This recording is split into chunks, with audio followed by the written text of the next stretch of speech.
Hello, ladies and gentlemen, and welcome to Mechwarrior 5. Just waiting on Oro to get back, because I don't know where the hell he ran off to. But, we're here doing Mechwarrior 5. Now, I played a little bit of this. You pick a mech out of a lineup of other mechs, and you go to war. I don't really know the story much, or really the plot or anything, but,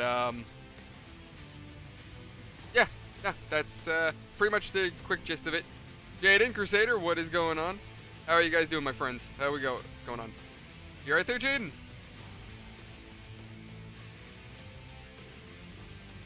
Alright, let me unmute over here.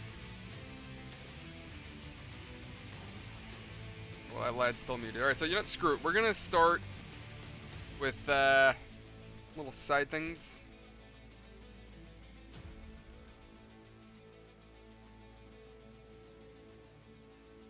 There we go. Okay, I think we're thinking that's what we're gonna do. We're just gonna go. Would you like to do? Yeah, sure. When Oro comes back, we'll say screw this and have him join us. In 2108, humanity began colonizing the stars. Their reach would eventually span a vast region of space Hope you're alright, man. As the Inner Sphere. During its golden age, under the governance of the Star League, the Inner Sphere experienced unprecedented peace, prosperity, and technological advancement. But with a great rise comes a great fall.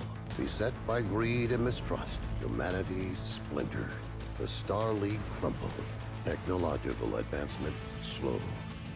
The great houses, each vying for supremacy, turned on one another, engaging in a series of conflicts known as the Succession Wars.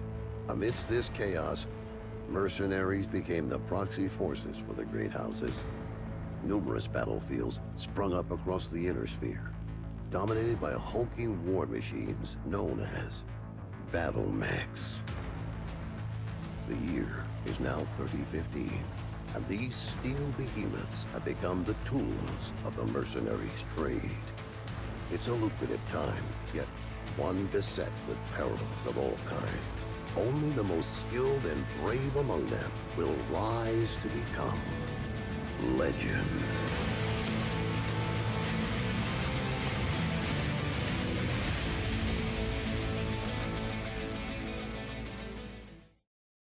I feel like that intro's a little excessive, but alright, pretty cool. But yeah, I hope you're alright, Jaden.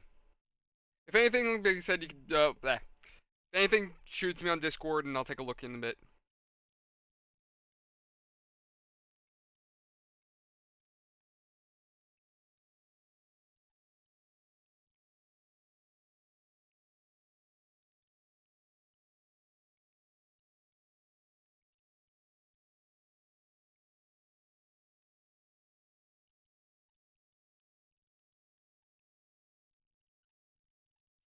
God damn, these load screens are long. I mean, granted, back in the day, talking like GameCube, PS2, load screens were miserable back in those days.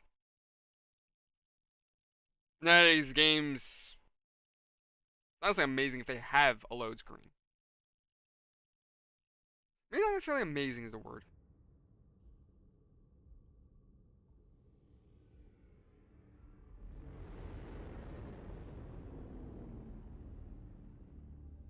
Oh, that's good. How'd they come out, Crusader?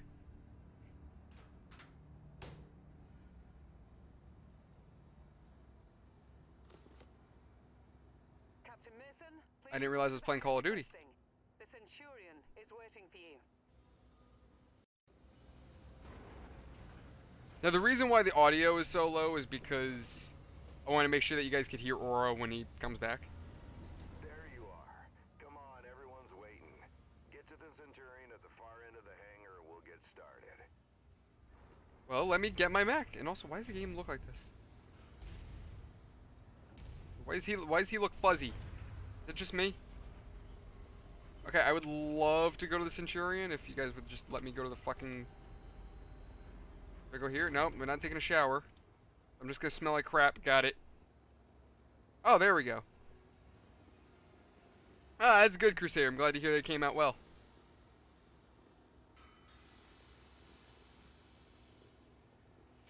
What's up? What do you got?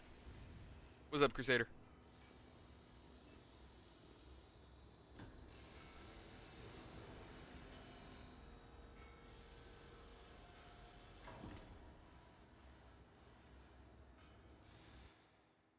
All right, son. Fahad wants I mean, he's got himself muted, so I'm assuming he's talking to somebody, and that's why Oro is a ghost at the moment. Getting it operational again after we recovered it from that ruined factory on Ramen 2. What a bloody shithole that place was. Hopefully nothing explodes during the test, mate. I'm pretty confident you won't need to eject. No promises though, eh? He's joking, I think. Go on and power her up. Good. What's really cool is this game does actually mess with my keyboard. Yeah, bringing up the systems now. Like, at least the lighting, I mean. Okay, armor and structure display up. Weapon systems up. Tactical display up. Sure, let me test my weapons. Aww. Looks good to go. Oh, I couldn't fire. Damn it. Keep in mind there's parts on that mech that are at least 200 years old. So ease it forward slowly and we'll see how it goes. And don't Bro, let if you've it got wait parts till in this you mech that are over 200 years old, you need to, like, replace that. That's my girl. She's a beauty, isn't she? Certainly is. Okay, engage reverse throttle and navigate into the waypoint I've set up. Use your tactical display to see where you're going. Oh, okay. Nice work. Now revert to your drone cam. My who now? Let's go Oh, ahead and do so a third leg person. Okay, rotation that would have test. made life like so much easier. Okay, now let's make sure the torso is working properly. Try looking around in all directions. Good. As you can see, the torso rotates independently from the legs. Your direction of movement, therefore, may differ from the direction you're actually looking. Damn it, I keep trying to shoot him. Check Won't let your me. tack screen.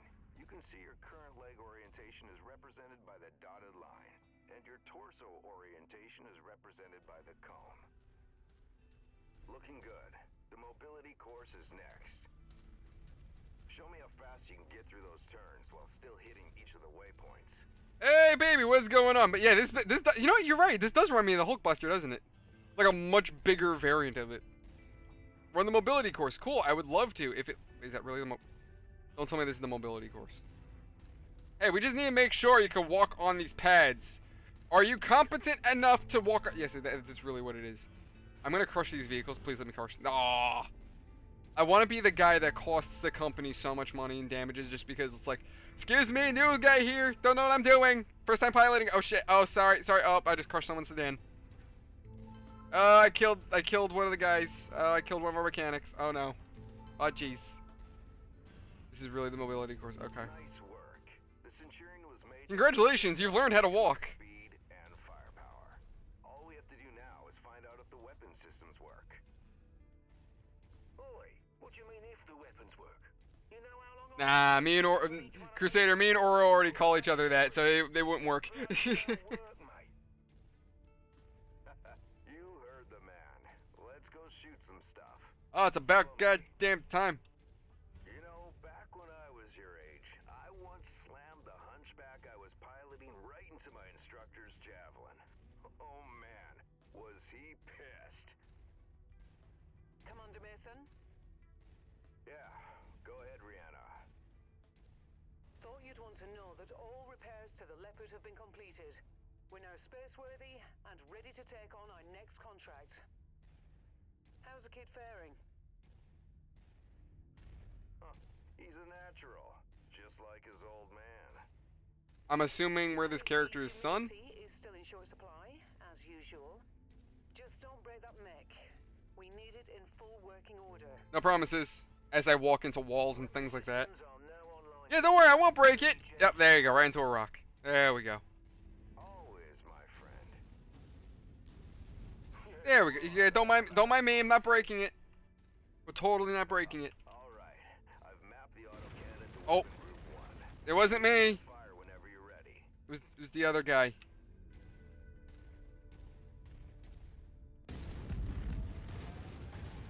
God damn.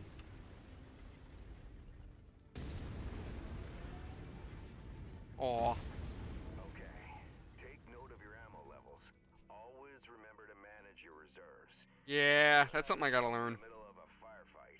It could be your last one. Lasers are mapped to weapon group 2. Fire them when ready.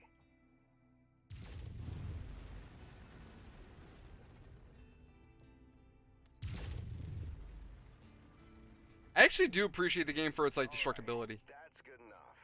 Those lasers generate significant heat. You can see the temperature readout next to your armor and structure display. All weapons generate heat when fired. You overheat your mech during a firefight, and it could trigger a shutdown, so keep that in mind. Now for the fun stuff. Long-range missiles are set to weapon group 3. The target lock has been disabled for the moment, but never mind that. Just go ahead and fire at will. So, just go nuts and have fun? Oh. Well, as you can see, LRMs don't track unless you have a target lock on something. Yep, they're as dumb as a post without it. Well, let's try. I mean, then again, it makes sense why they'd have a limited range. If you were a chucklehead that was gonna, you know, do like me and aim it right at a wall that's right next to you, yeah, it's not gonna end well. Oh. Makes a hell of a difference having that target lock, doesn't it? Next step is to test moving and firing at the same time. I've set up a series of aerial targets for you. Move through the aerial combat course as quickly as you can and shoot the drones down. I'll meet up with you on the other side.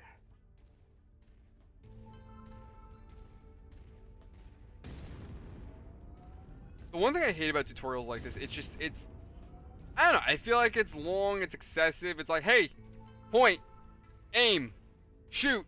Okay, do you understand? Okay, now we're gonna make sure that you do all these things, but together. Like, nah, I think I got it. Like, if you've ever played a video game, I think you get the basics of, hey, I know how to point, aim, and shoot.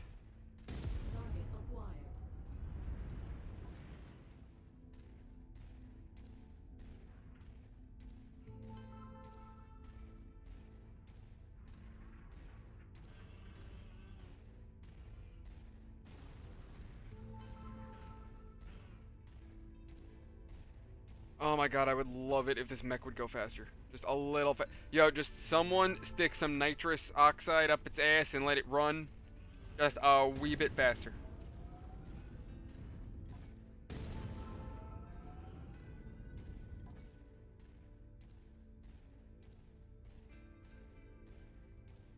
Well, nice shooting. Now take up a position by the barricade. Okay, I've projected 3 mechs, each with differing damage profiles. You should see them in the ravine below.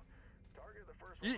You ever notice how, like, tutorial missions are often, not always, but they're usually really nice and gentle. Like, oh, hey, look, you got these little robots. Just go ahead and, you know, shoot at them. It's all good. Take your time. And then at some point, you're in the middle of a war zone, and it's just like a bloody hell. Like, just everyone's screaming and yelling, and everything's getting shot to hell. It's, like, it's such a weird contrast, honestly.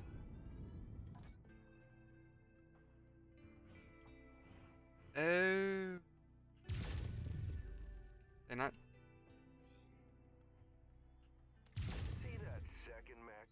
Both legs are heavily damaged. With one leg destroyed, mechs become easy targets.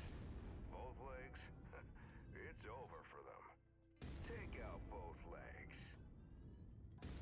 Okay, but what happens if, by taking out, you know, one leg, it topples over? Nicely done.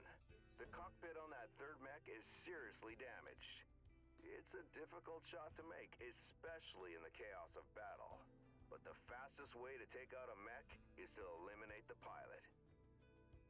Go ahead and try shooting the cockpit. Well, this guy? There you go. There we go. Now we're almost done. The battle simulation I've set up for you is the last hurdle. Follow me. You're gonna go head-to-head with an urban mech. They're slow and poorly armored. Perfect for this particular test. Should be a piece of cake for a pilot like you. Yeah, nobody needed that fence, right? That wasn't of any importance. We're good? I think we're good.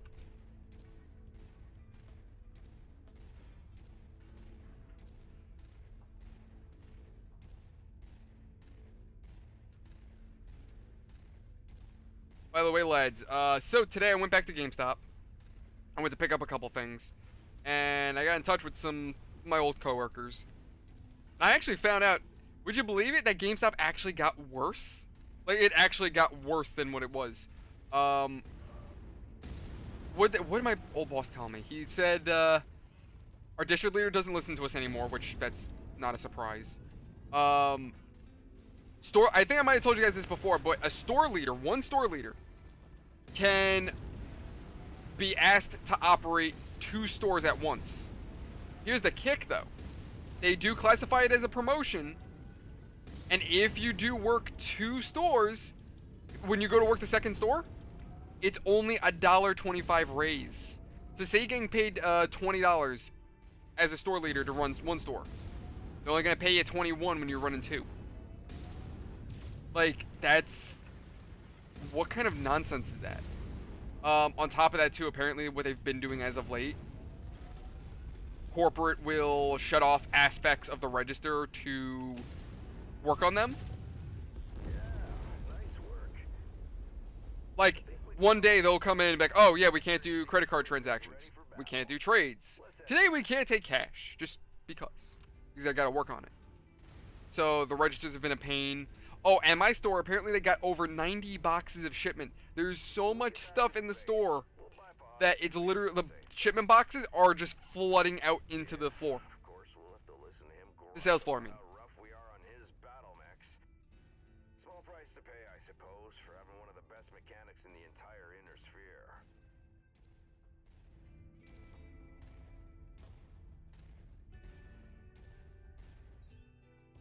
This is the part of the tutorial where we get assaulted. Everything's all nice. Everything was peaceful until the Fire Nation attacked.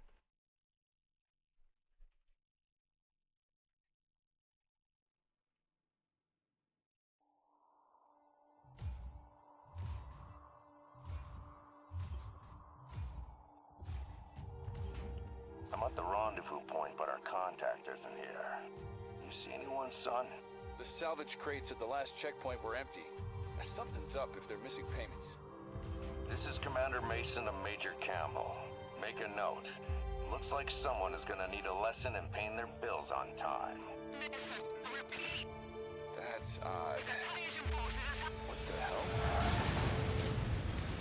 Commander Mason, I repeat, a massive invasion force is attacking the planet. No, Really? No kidding. I have a visual. It's planet-wide, sir. We're evacuating. We need to take what we have and go. The fastest way is across the swamp. Captain, where are you going? It's possible they left the cash at the last checkpoint in the city. Let's get the money and run, Commander. This is reckless. We need to get back to base. They're distracted with the invasion. We'll be in and out before they know we're here. Let's hope it's not us they're after.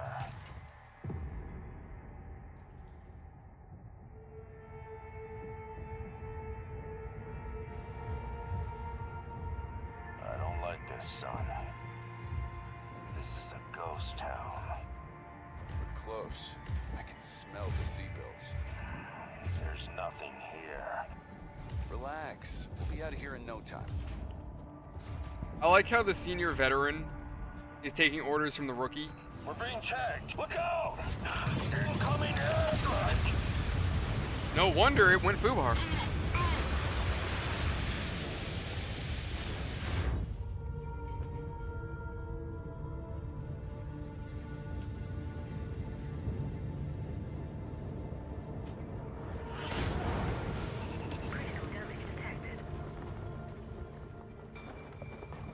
Captain Mason, what's your status? I'm fine, Commander.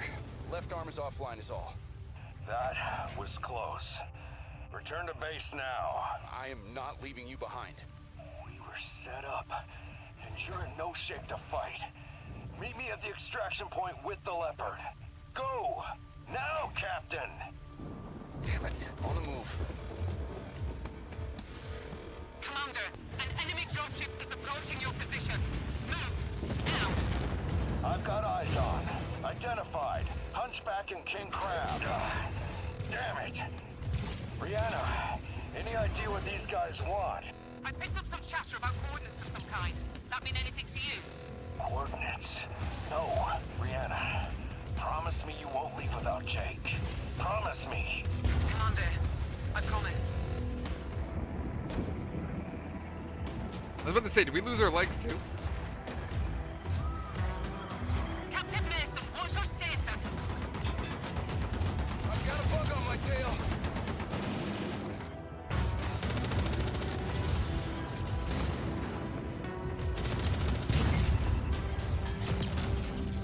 See, I feel like rather than having us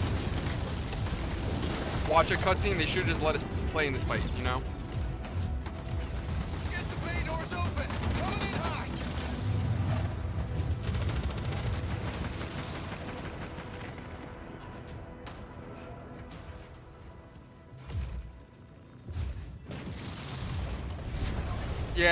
Yeah, about figures.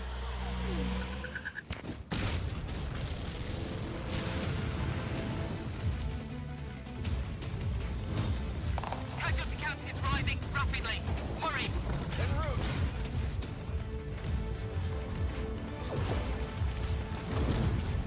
Commander Jake is on board. We're taking off. We can't leave him here. We gotta get him support.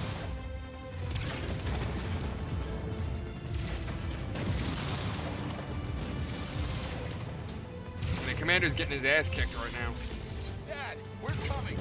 No, leave now. The Cavaliers need you. I'm leaving you in command.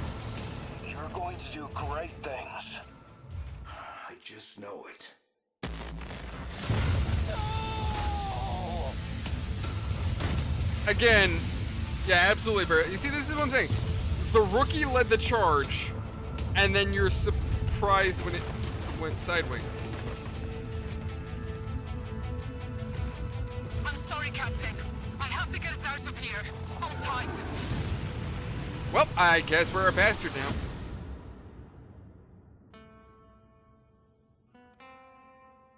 Again, rather than having that as a cutscene, they should have just let us play that out.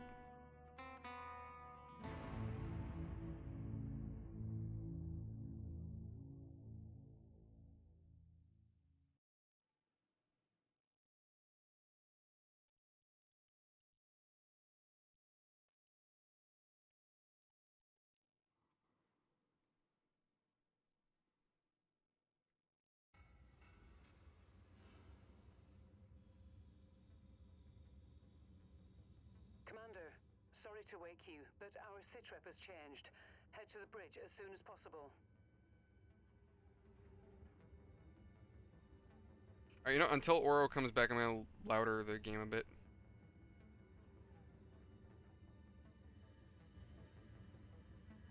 Didn't really change much, honestly. Commander, good to see you up. We haven't really had a chance to speak since your father was killed. I'm not much for sentimentality, but I worked with your father for a long time. He was a good man. Hell, he sacrificed his life to save ours. I don't know what's going to happen next, but whatever it is, I'd like to be part of it. I'd like to stay on as your ops commander. That is, if you'll have me. You kidding me? You're family, Rihanna. Or as close as I have now. Besides, I'm gonna need you. Yes, I suspect you will. About our sitrep, it's not great news. Those bastards that came after us are in the process of setting up a blockade of the system, which means we're going to be trapped here with a tightening noose around our necks unless we do something about it. Who are these guys? Another mercenary outfit by the looks of it. I don't know more than that at the moment. And these coordinates they were looking for? Not a clue, but we're going to find out. First things first, we need transport out of the system. That means a jump ship.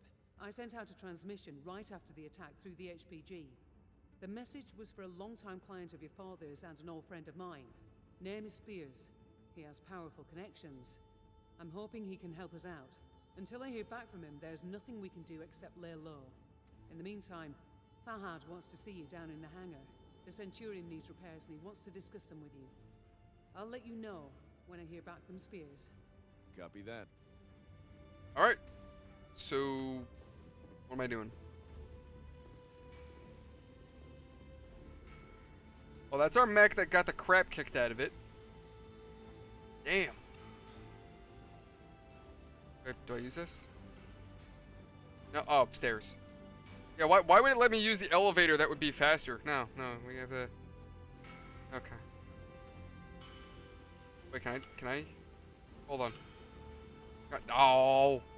I thought I gotta hit the banister and like jump off. Okay. Oh, I can jump out. Hey, mate. Figured you'd want an update on the Centurion. Took a bloody beating back there, so fair warning. It's gonna be a while before she's operational again. Means you're gonna have to get comfortable with the light mech over in Bay 1 for now. She's a good girl. Won't let you down, you treat her right. I'll do my best. Yeah, heard that before. Anyways, you know the drill. Access the repair terminal here. Once you're done, I'll get started on the work, eh? Okay. Where is... Oh. Okay. Of course, yes. Okay, whatever. So am I supposed to do something, or... Oh. You don't have the money. You're supposed to... The hell is this thing? Does it even have any weapons? Got a laser. It's cute. That's what it is.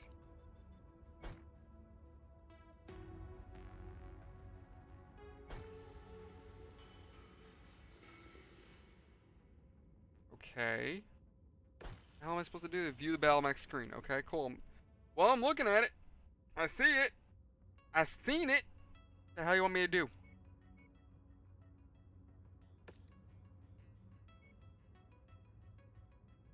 Oh, okay.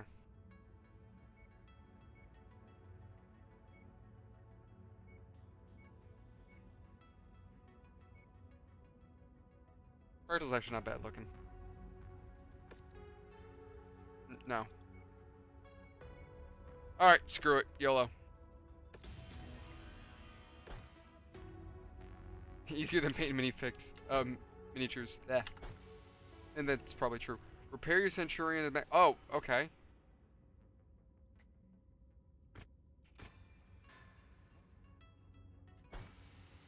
Okay, now what? Oh, we're going back up there. Chumba Lumba. Hey. Hey, Delirium. Streaming Mechwarrior at the moment. I know, I'm watching. Hey, Yeah, I'm waiting for Oro to get his ass back over here. I've received a transmission from Spears in response to my request for help. Take a listen. Rihanna, I received your message. I'm sorry to hear about Nikolai. He was a good man, and an even better pilot. He'll be sorely missed. I assume his son will be taking over the operation. Nikolai was always bragging about the boy's skills. Well, Is Oro still setting up that virtual machine server? Get you safe passage out of the system. Oh, that's what he's doing right now? But it's gonna take a little time. I expect you already. Well, that's what he's been doing like all day, I think. Set up a blockade to prevent your escape. Oh, It's a alright. large system, though, so we can use that to our advantage. As soon as you receive this, I want you to proceed to the outermost planet in the system. It's little more than a hunk of ice with a few leftover mining operations on it. There's an abandoned power station there. Now, I've got it on good authority that local raiders are using it as a secret cache for their ill-gotten goods. I know you can use supplies and materials for your repairs, and I expect you'll find what you need at that location. I've attached the exact coordinates to this message. Once I have a proper plan in place, I'll contact you again. For now, be safe. All right, time to suit up, Commander. I've already input the coordinates. All I need is for you to sign off and get us there. Understood. Honestly, I thought that guy was gonna be like, "Hey, listen, I'm sorry, my friend is dead, but sucks to be you." Later. Guess I have no idea what the fuck I'm doing. I have to sign off. I don't know. Oh wow, I actually have a lot more money than I thought we did.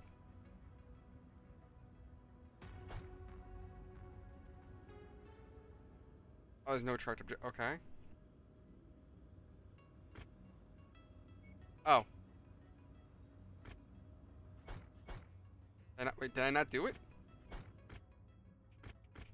Do what? Oh, there we go. I'm like, did I not accept the mission? Like, what?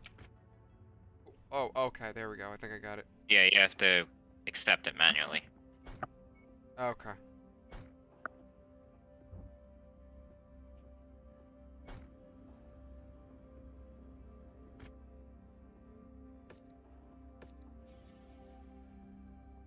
There we go. We finally got it. All right. Oh, man. Attention. Prepare for battle mech departure. Hangar doors. I've been watching some stuff on YouTube lately. You know the chick who runs PETA? She's a freaking nut job. Oh yeah, PETA's always been a nut job.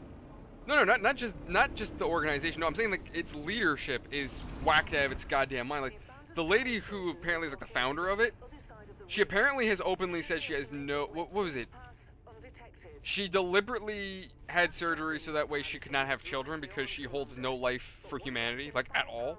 I'm sorry, she holds no. Yeah, she holds no value for human life. Apparently also, in her will, she wants her leg to be turned into a like an umbrella holder. I think she wanted her skin to be turned into like a purse or some shit. And what else did they? Oh, and apparently she wants her. I think it was.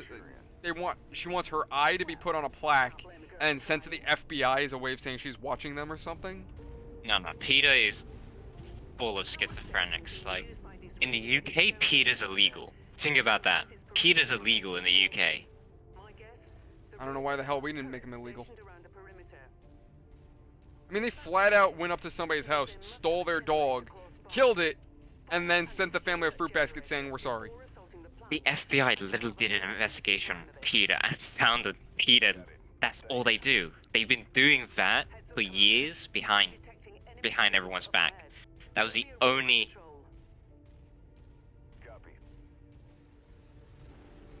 I appear to be getting shot at. But, yeah, it's not even just that, like, bro, the weird thing is, what'd they say? They're for the ethical treatment of animals, yet they don't stand for animals' rights to live or some shit like that? It's like, how do you stand up for the ethical rights of animals, but then you don't hold value in their lives? Like, how... What? Bro, what crack are they smoking? Like, goddamn.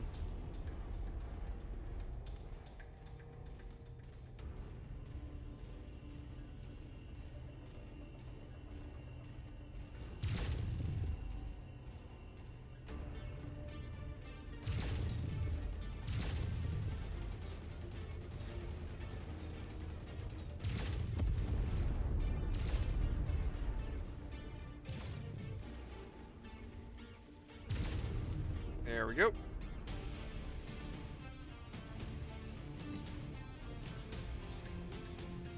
There's a large chunk of ice blocking the path down to the generator.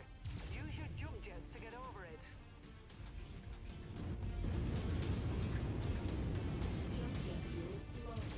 Perfect. With the generator blown, the turret should be disabled now. Oh, cool.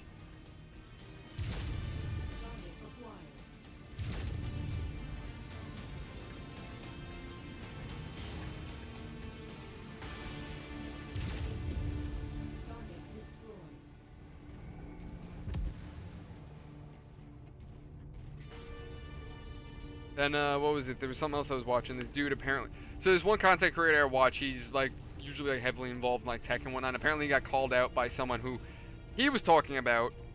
And, was it the One Messiah, I think the guy calls himself? Not the guy I watched, the guy he called out. Or not necessarily called out, but he was talking about. This dude called him out. And... the dude's a fucking creep. Like... he apparently advocates for, what's a YouTube-friendly way of putting it? Loving children. And, for obvious reasons, Child Services got involved, took his son away. The police got involved too, and investigated him. And apparently YouTube also removed his channel. For obvious reasons. But it's just funny the way the guy talks about it. He was like, how do you put it? He goes, oh, when the police came and took my son, I lovingly explained to them the loving environment that my son is in and that he's in no way being abused. It's like, and then what was it? He was like, YouTube will lovingly bring back my channel because they were wrong to take, to terminate me. Exactly, Jane. That's exactly what he is. He's a diddler. But, yeah, I'm like, bro, there's nothing loving about what you're doing. Second of all, what's up? There's this whole issue, like, you know those guys called maps, right? Those weirdos? Yes, which, that's not even the, dude, they're fucking pedos. The map isn't a thing. Yeah. They're fucking pedos. Like, stop. Like, I'm not stop to you, but I'm like, these people I want to, like, no, we're maps. Like, no. No, there's this whole thing that I was looking at on Twitter. Like, there's this whole group of them, right? There's this whole group of them that call themselves maps. I'm like you said, yeah, that's fucking pedos trying to normalize themselves. It's But, like, minor there's- attracted persons. That's what they define themselves as.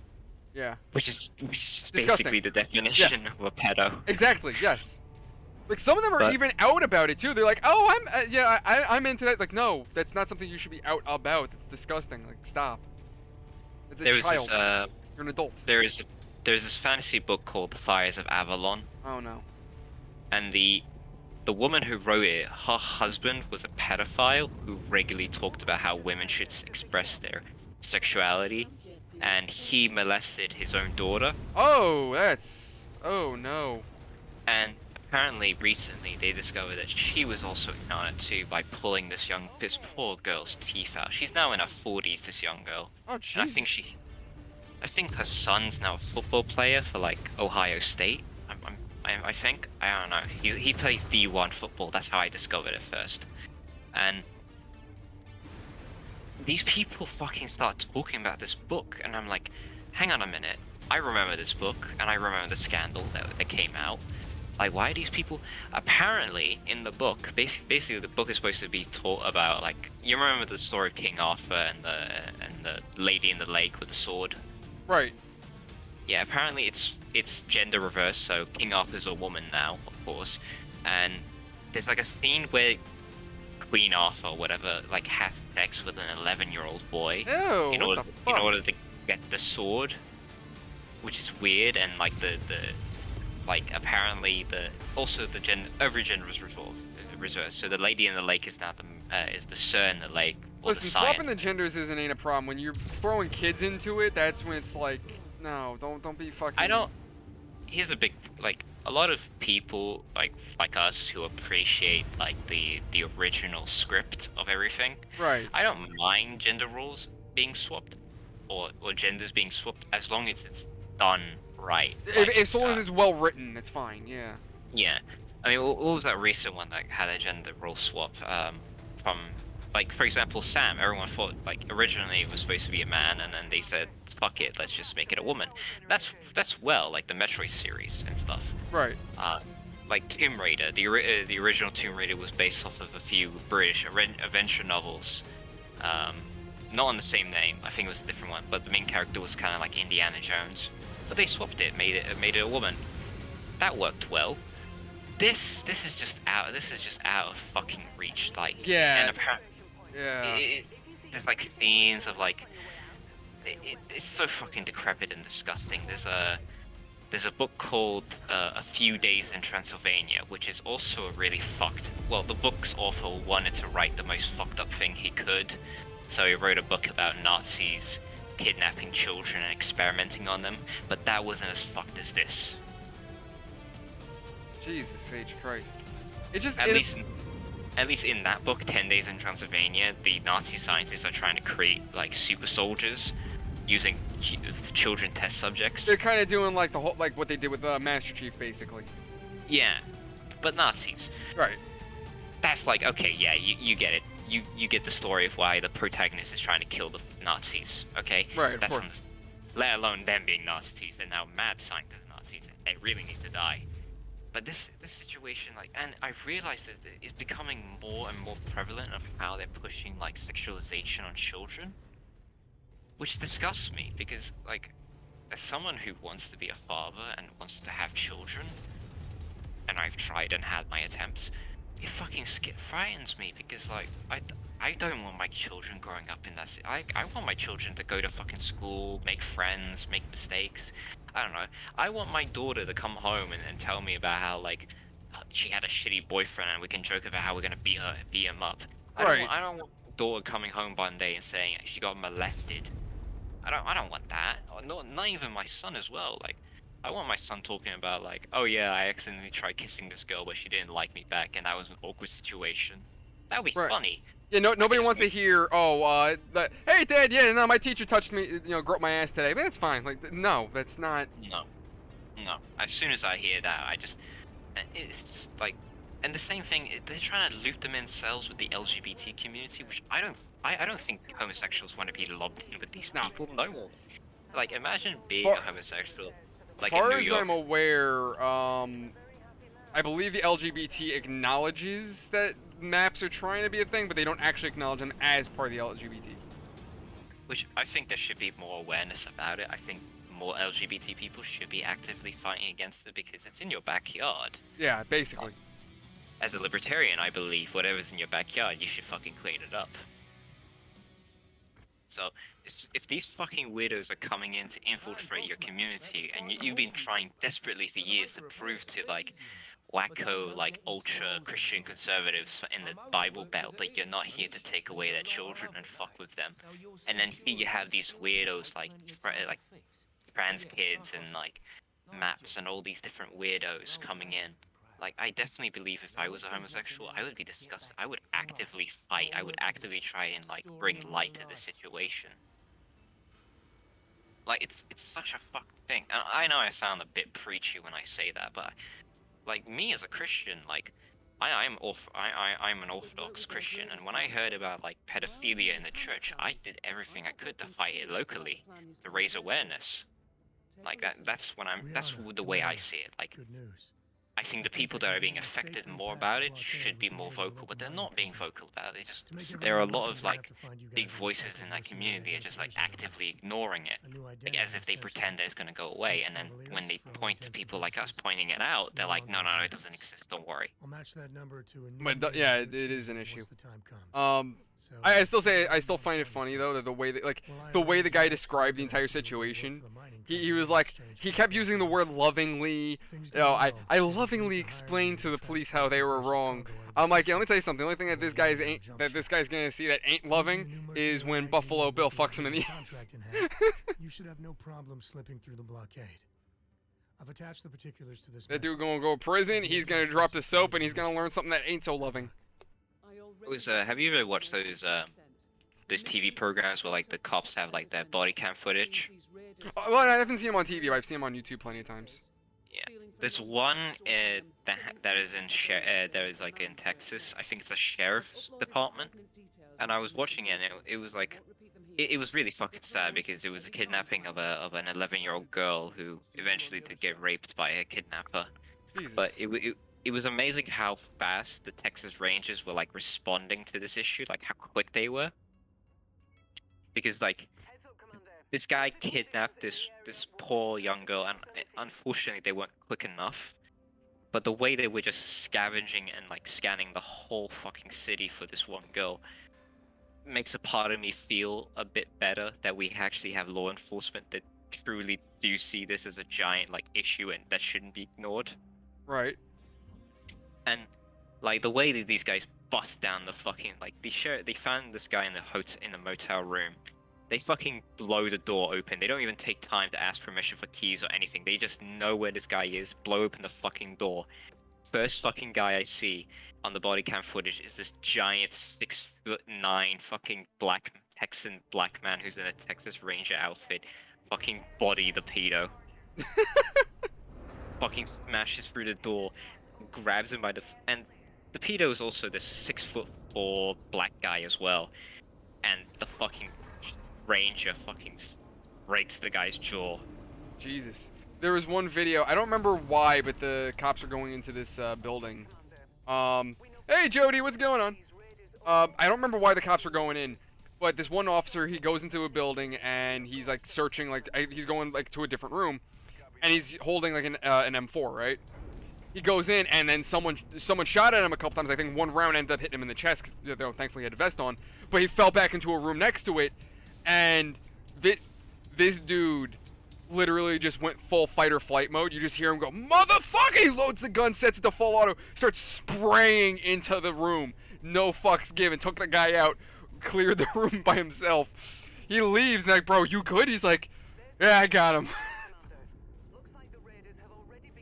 That's what I call, like, fucking...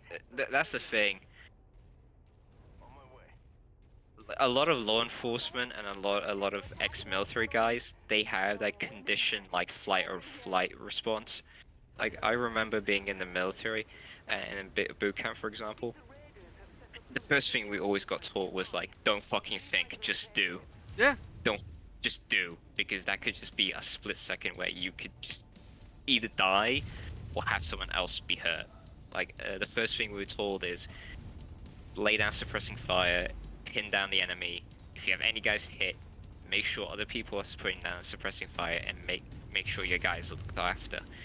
But like, also in other situations where like, if you are literally pinned, do as much as you can. That literally, like, they didn't get into specifics, because of course you can't get into specifics about every context in such a short period. But they were like, just get it fucking done. And I remember like one guy in our regiment, he fucking like puts up his hand and he's like, so would it be against the Geneva Convention if I shot someone in the dick? Like, obviously just a joke around with the sergeant. And the sergeant just dead eye looks him in the eye and is like, yeah, what are you, a fucking idiot? Use every advantage you have. Yes, if you can shoot him in the dick, go for it. I always say war crimes don't stick. Oh wait, I'm supposed to defend. Oh, I'm supposed to defend this place. Uh-oh. Oh, I'm actually damaging it. Oh no. And you're running into. Hey, so what happened to our mining facility? I don't know. You see me walking right fucking through it. Oh no. Fucking company that hired you just says, yeah, we want you to protect. They're screaming. Then, like, they're calling me up. The raiders are attacking us. Are you sure? I don't see anybody. I killed all of them. Yet some asshole in a mech. Oh, that's me. Sorry. Some asshole in a mech. Yeah, that's me. Just like poor Joe, who's been working at this factory for like 3 months just to pay for his son's like fucking like hospital bills, and here comes Nick in a fucking mech wrecking place. I'm here to save you. Hold on. Oh shit. Sorry. What's that meme from Star Wars? I am here to save you. Please do not resist. Yeah, yes. But yeah, Jody, 8 more subs. We're almost there. But yeah, we're almost there for the big 1K. I'm super excited. I keep saying I'm actually surprised we got as far as we did. As soon as you become like big, Nick, yeah. We should all go to Las Vegas and waste all donation money on just roulette. See, my luck, I'll go in thinking like, yeah, no, you know, we'll be safe about it, because, you know, I don't want to, of course, burn all that money, and then I'm going to be drunk and be like, where'd all my money go? Oh, shit. Well, here's the thing. I have so much money saved up, I could just be your collateral. Oh, there you go. Oh, hey, these civilians are safe. You sure about that? Like a bunch of corpses lying around, empty buildings, people screaming. Don't worry, yeah, don't worry, you're all safe now. Hold on, let me go check fine. on these guys. Hey, you guys good in here? Yeah, they're good. I remember first playing Mechwarrior and like getting confused with like the controls, because I was holding down W without realizing that like you just automatically walk. It's like tank control. Yeah, it's a little weird, but I mean I can do it. See, I'm too autistic. This is why I was never a tank commander, and why I was just a grunt in the fucking Navy. They just basically gave me a rifle and said, yeah, go in that direction and kill people. You'll be fine. Oh, you know what? I remember this op. Me and Oro did it a couple days ago, and I blew up early. Because so I didn't realize, I did it twice now. Because me trying to, you know, save that facility, I was walking through walls, and I'm like, huh, you know, these guys, they're really doing a lot of damage to us right now, aren't they? Oh, but no, that was just me being dumb. You being dumb. Have you played the game, fuck, what was that? I have it on Steam, I keep forgetting. Hell Let Loose. There we go. I might actually have it. I don't think I've played it yet though. I might have gotten it through Humble Bundle. It's kind of like Squad, but set in World War II. Okay, that's different. Yeah, it's pretty fun. The fan base are just basically the same people that play Hearts of Iron, Internet Nazis, and closet communists. Oh Jesus Christ! Like every time I play in the German side, you'll usually have like one guy on like the team's comm that's playing like Nazi Germany music. Oh no, they're playing the fucking national anthem. Yeah, like hey, like they'll play like Deutschland, Über alles and shit. Well, I mean, okay, I mean if it's Rammstein, that's fucking Rammstein. But if they're actually straight up playing like the Nazi national anthem, it's like, oh god, you. Like what's that one? SS Marches in Devil's Land, like that really meme song. Oh no. From 4chan. Yeah, they play like those songs a lot. They recently added the Japanese, the Pacific, and cool. all you'll have is just a bunch of guys on the voice channel shouting "Banzai" oh, and no. then just a bayonet charge. Speaking of Nazis, I'm still figuring this one out. Kanye West went really off the fucking deep end recently. I don't know. Yeah, he had I saw the Nick Francis live stream. It was fucking hilarious. I didn't see that one, but I saw that he was on with what was his name, Alex Jones, and even Alex Jones was like, "Ooh." Like when you make him feel awkward, you know you're doing something wrong. I mean, Alex Jones, his thing is less about like race theory, and his is like there are fucking alien reptiles underneath the ground that are planning to get us. Yeah, he's more like the crazy conspiracy theorist than anything else. Like he's like the guy who I'm supposed to defend these guys, right? I think so. Yeah, defend the processing. Oh. You're going into it. I was gonna go through. Hold on, never mind. I was gonna go through it back. Wait, you guys need me to defend you? I'm just gonna go right through. What was that fucking like Japanese nuclear power plant that got fucked by the tsunami? Oh, I know what you're talking about. I can't think of the name of it though. Yeah, you're that tsunami, Nick.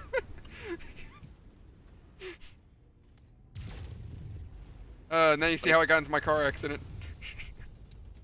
You're lucky that you fucking texted me and asked me about the legality of that because those fucking car accident things are actually a big fucking pain in the ass. I used to have to deal with those every fucking like second week of the month. Oh Jesus Christ. Because a client, like all of our clients, right, they usually were like, here's the thing, in the UK, like the district attorney will usually like defend private members of the public as well. Right. So the UK legal system allows you to be both public and private defenders and prosecutors, which kind of adds to the benefit of if the state isn't paying you enough, which they weren't in my case, you could pick up extra work. Oh. And the ones that were most straightforward but were just a pain in the ass based on just paperwork were like these car accident claims. Because most of the time it was usually either someone else, like the bus drivers weren't giving. So public transportation in London is really is good. It's just that our fucking workforce are retarded. Because a lot of them are just like immigrants or like people that the welfare office put in there, so they can't be on welfare anymore. And there's usually a bus driver will just block the way and not allow a driver to get past, and then like create unnecessary traffic. And so it would just create congestion. People get frustrated, and then an accidental bump. That sounds like the typical accidents here in New York all the time. It's just the typical buses. God damn, I hate them. They're always in the way. They're always in the fucking way, which is primarily why I haven't renewed my license in like 9 years. But yeah, a lot of times this lady I was basically representing, her car was like this normal Ford Focus, you know, those tiny cars, and she accidentally bumped into this like BMW. Okay. Because the bus kind of blocked the end. You know the zipper tactic, like the zipper shuffling tactic you have in driving. Right.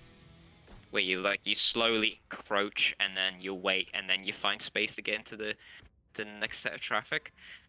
She was trying to do that, but the bus blocked the way. So basically, she was encroaching slowly just to get in, bus literally just whoosh went past her. Oh no.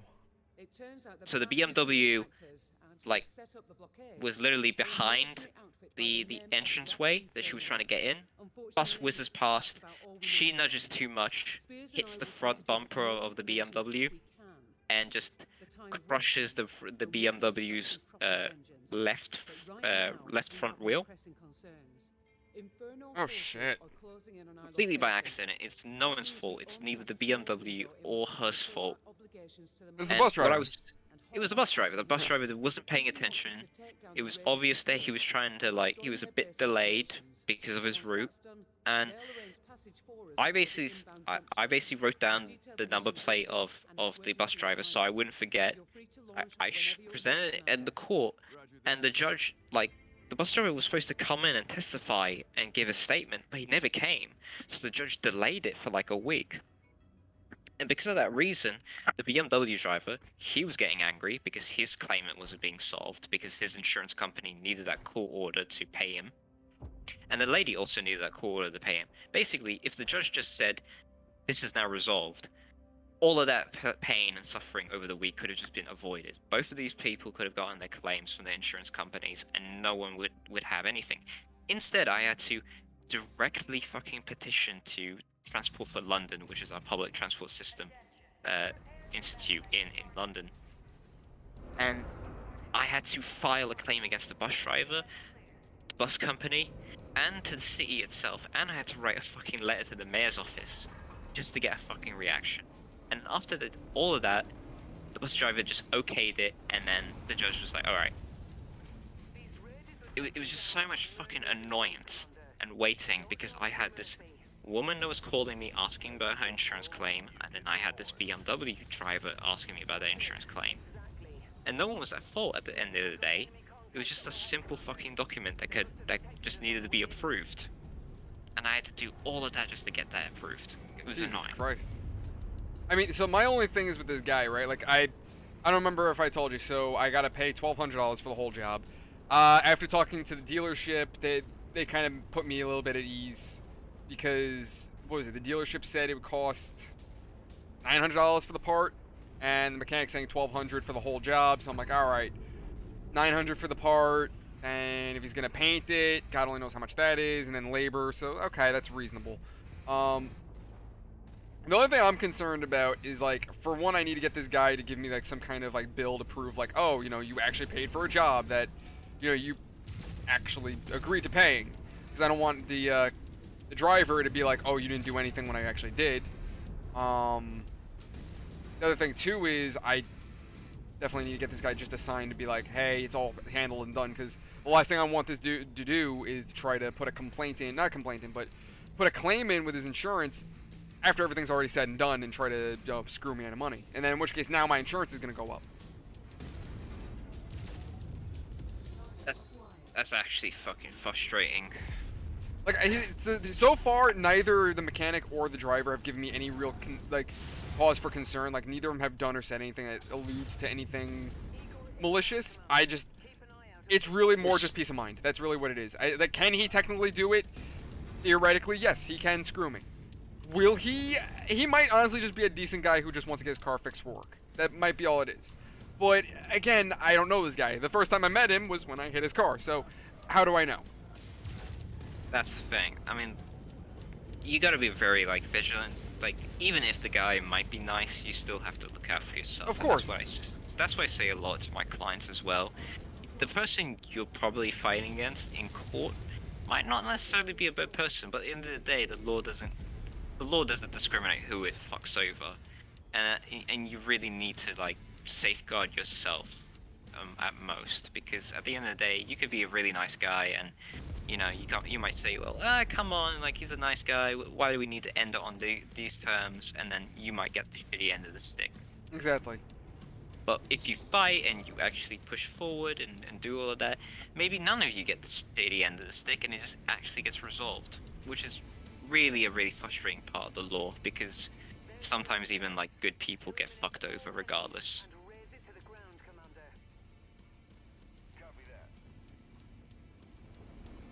Yeah, it sounds like the law. It sounds like the law.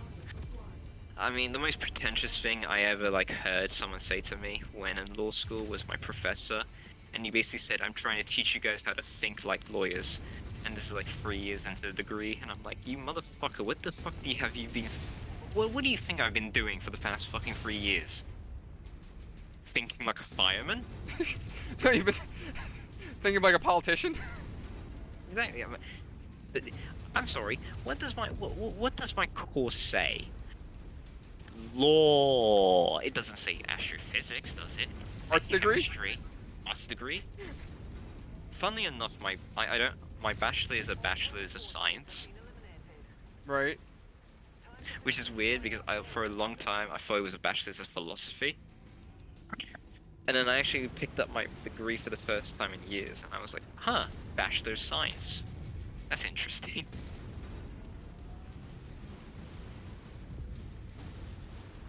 Yeah, I went to college for programming, and it didn't work out well. I only survived 1 semester, and I was like, hey, if I can... Like, I realized very quickly when I was in college that if I had progressed any further with the way I was going to be pretty heavy in debt. So, like, my first semester was 10 grand. And thankfully, thankfully the program I was a part of, this program called ASAP, they pay for your classes so long as you keep up a 2.0 GPA. That's not that bad. No, not at all, but the problem was that the way my classes were going, I was going to end up going under a 2.0. So that means that I'd have to pay them back, and yeah, I don't really have 10 grand just to throw around like that. So I was like, hey, so if I drop out right now, do I owe anything? They're like, no, we'll pay it for you. Like, cool. Deuces. That's what we call a bilateral contract. So it's a contract that goes both ways. So technically speaking, they didn't have a clause about you dropping out. They only had a clause about you, going under a certain minimum. So, in most circumstances, which are really interesting, bilateral contracts, in my opinion, are probably like the only ones that occur in education. Unilateral contracts don't really happen unless you talk about exclusively just paying the college itself. Right. Which isn't technically legal because the college will still need a providing value. So the college would need to give you something of value if you're paying them. Which happens in all cases of normal transaction law.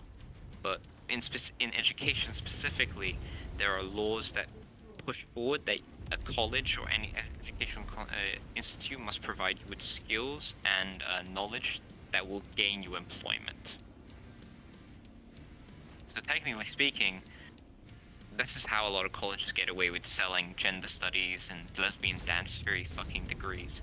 It's because apparently they say that it will get you employment or some sort of, income.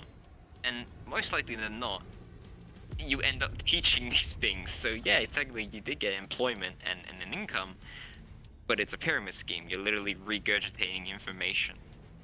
Oh shit. I mean, honestly, I still very much, I kind of believe that to some degree college is just a scam. Not necessarily a scam. It's just not worth as much as it used to be. Like, so, hey, Deploy, what's going on? I got Delirium with me.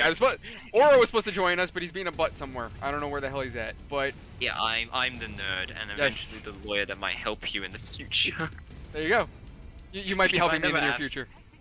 I don't ask for money, do I, Nick? No, thankfully you haven't. Money that I don't have to spend at the moment either. No, that shows how much of a nice guy I am. I never ask for money. No, absolutely, I appreciate it.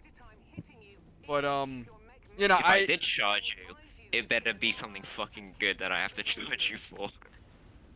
Delirium, I committed war crimes. What the fuck did you do? Well, I set fire to a village. What else? I shot a few friendlies because they got in the way. They were trying to steal my kills. So, yeah. Steal my kills. I was on a really good KD ratio right there. I was going on a kill streak, and one of my friendlies started shooting at a guy, so I took his ass out. His ass out. That would be 350 fam. Jesus That'll be Christ. 350. Oh my god. Bro, honestly though, like that's why I love fucking around in Arma with the guys I do, just because the shit we come up with half the time is hilarious. There was one night we were doing a tank op, and I think it was a driver, and or either it was a driver or the commander. I can't remember what the hell I was, but my gunner, he was what was it? He was complaining that he didn't have enough depression on his tank, so he couldn't aim low enough, right? I knew what he meant, but he was like, "Oh, the tank doesn't have enough depression." I'm like, "I hate you. Nobody likes you." He goes, "Okay." So he goes, "Well, okay, now I'm just depressed, but that didn't really help our situation with the tank." Now I'm depressed, but that didn't help my situation.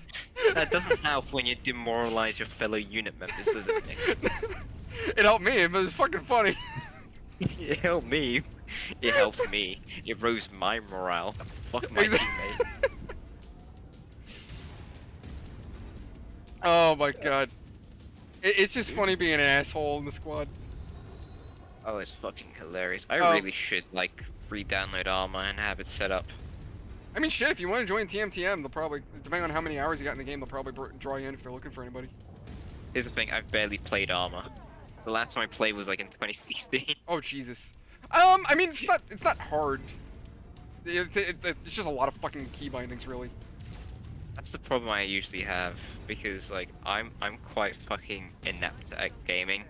This is why I play most of my games on easy mode. I play to have a good time, not a hard time.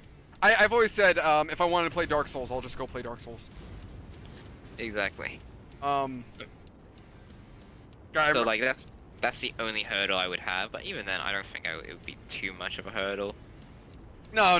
It's really, like I said, the only thing about it is just, the key bindings. Like, if you want to pull up your radio, it's Control P. If you want to pull up your micro dagger, which is just your fucking mini map, that's saying if you even have that GPS, that's what it is, GPS. If you want to use your GPS, that's Control H. I think it's like Shift Space if you want to hop over a wall. You know, side note, you know what's fucking hilarious? I go to repair this mech. It looks like it just gave me like a breakdown of like everything that needs to be repaired. I'm like, bro, this game gives me an itemized bill for everything that's getting repaired, but my mechanic can't give me a goddamn itemized bill for this guy's car. Well, this is Mechwarrior. Have you played the RPG? Have you played the tabletop? No. Oh, it's really fucking detailed, like in the game, like every single like. So basically, on the tabletop, right, you have like little minifigures, like in 40K. Right. So like that's your mech, and you're basically like responsible for like upkeeping your mech, fueling it, making sure it's ammo, that kind of stuff. And like you can take pieces off of your like your minifigure, and that will show on the tabletop like what you need to do, and you would have to pay for that. So like, that's cool. They did a really good job with this game and how it's represented in the tabletop. New name for our merc outfits, and we're good to go. I'll leave that up to you. Once you've registered the new name, come back and see me. Will do.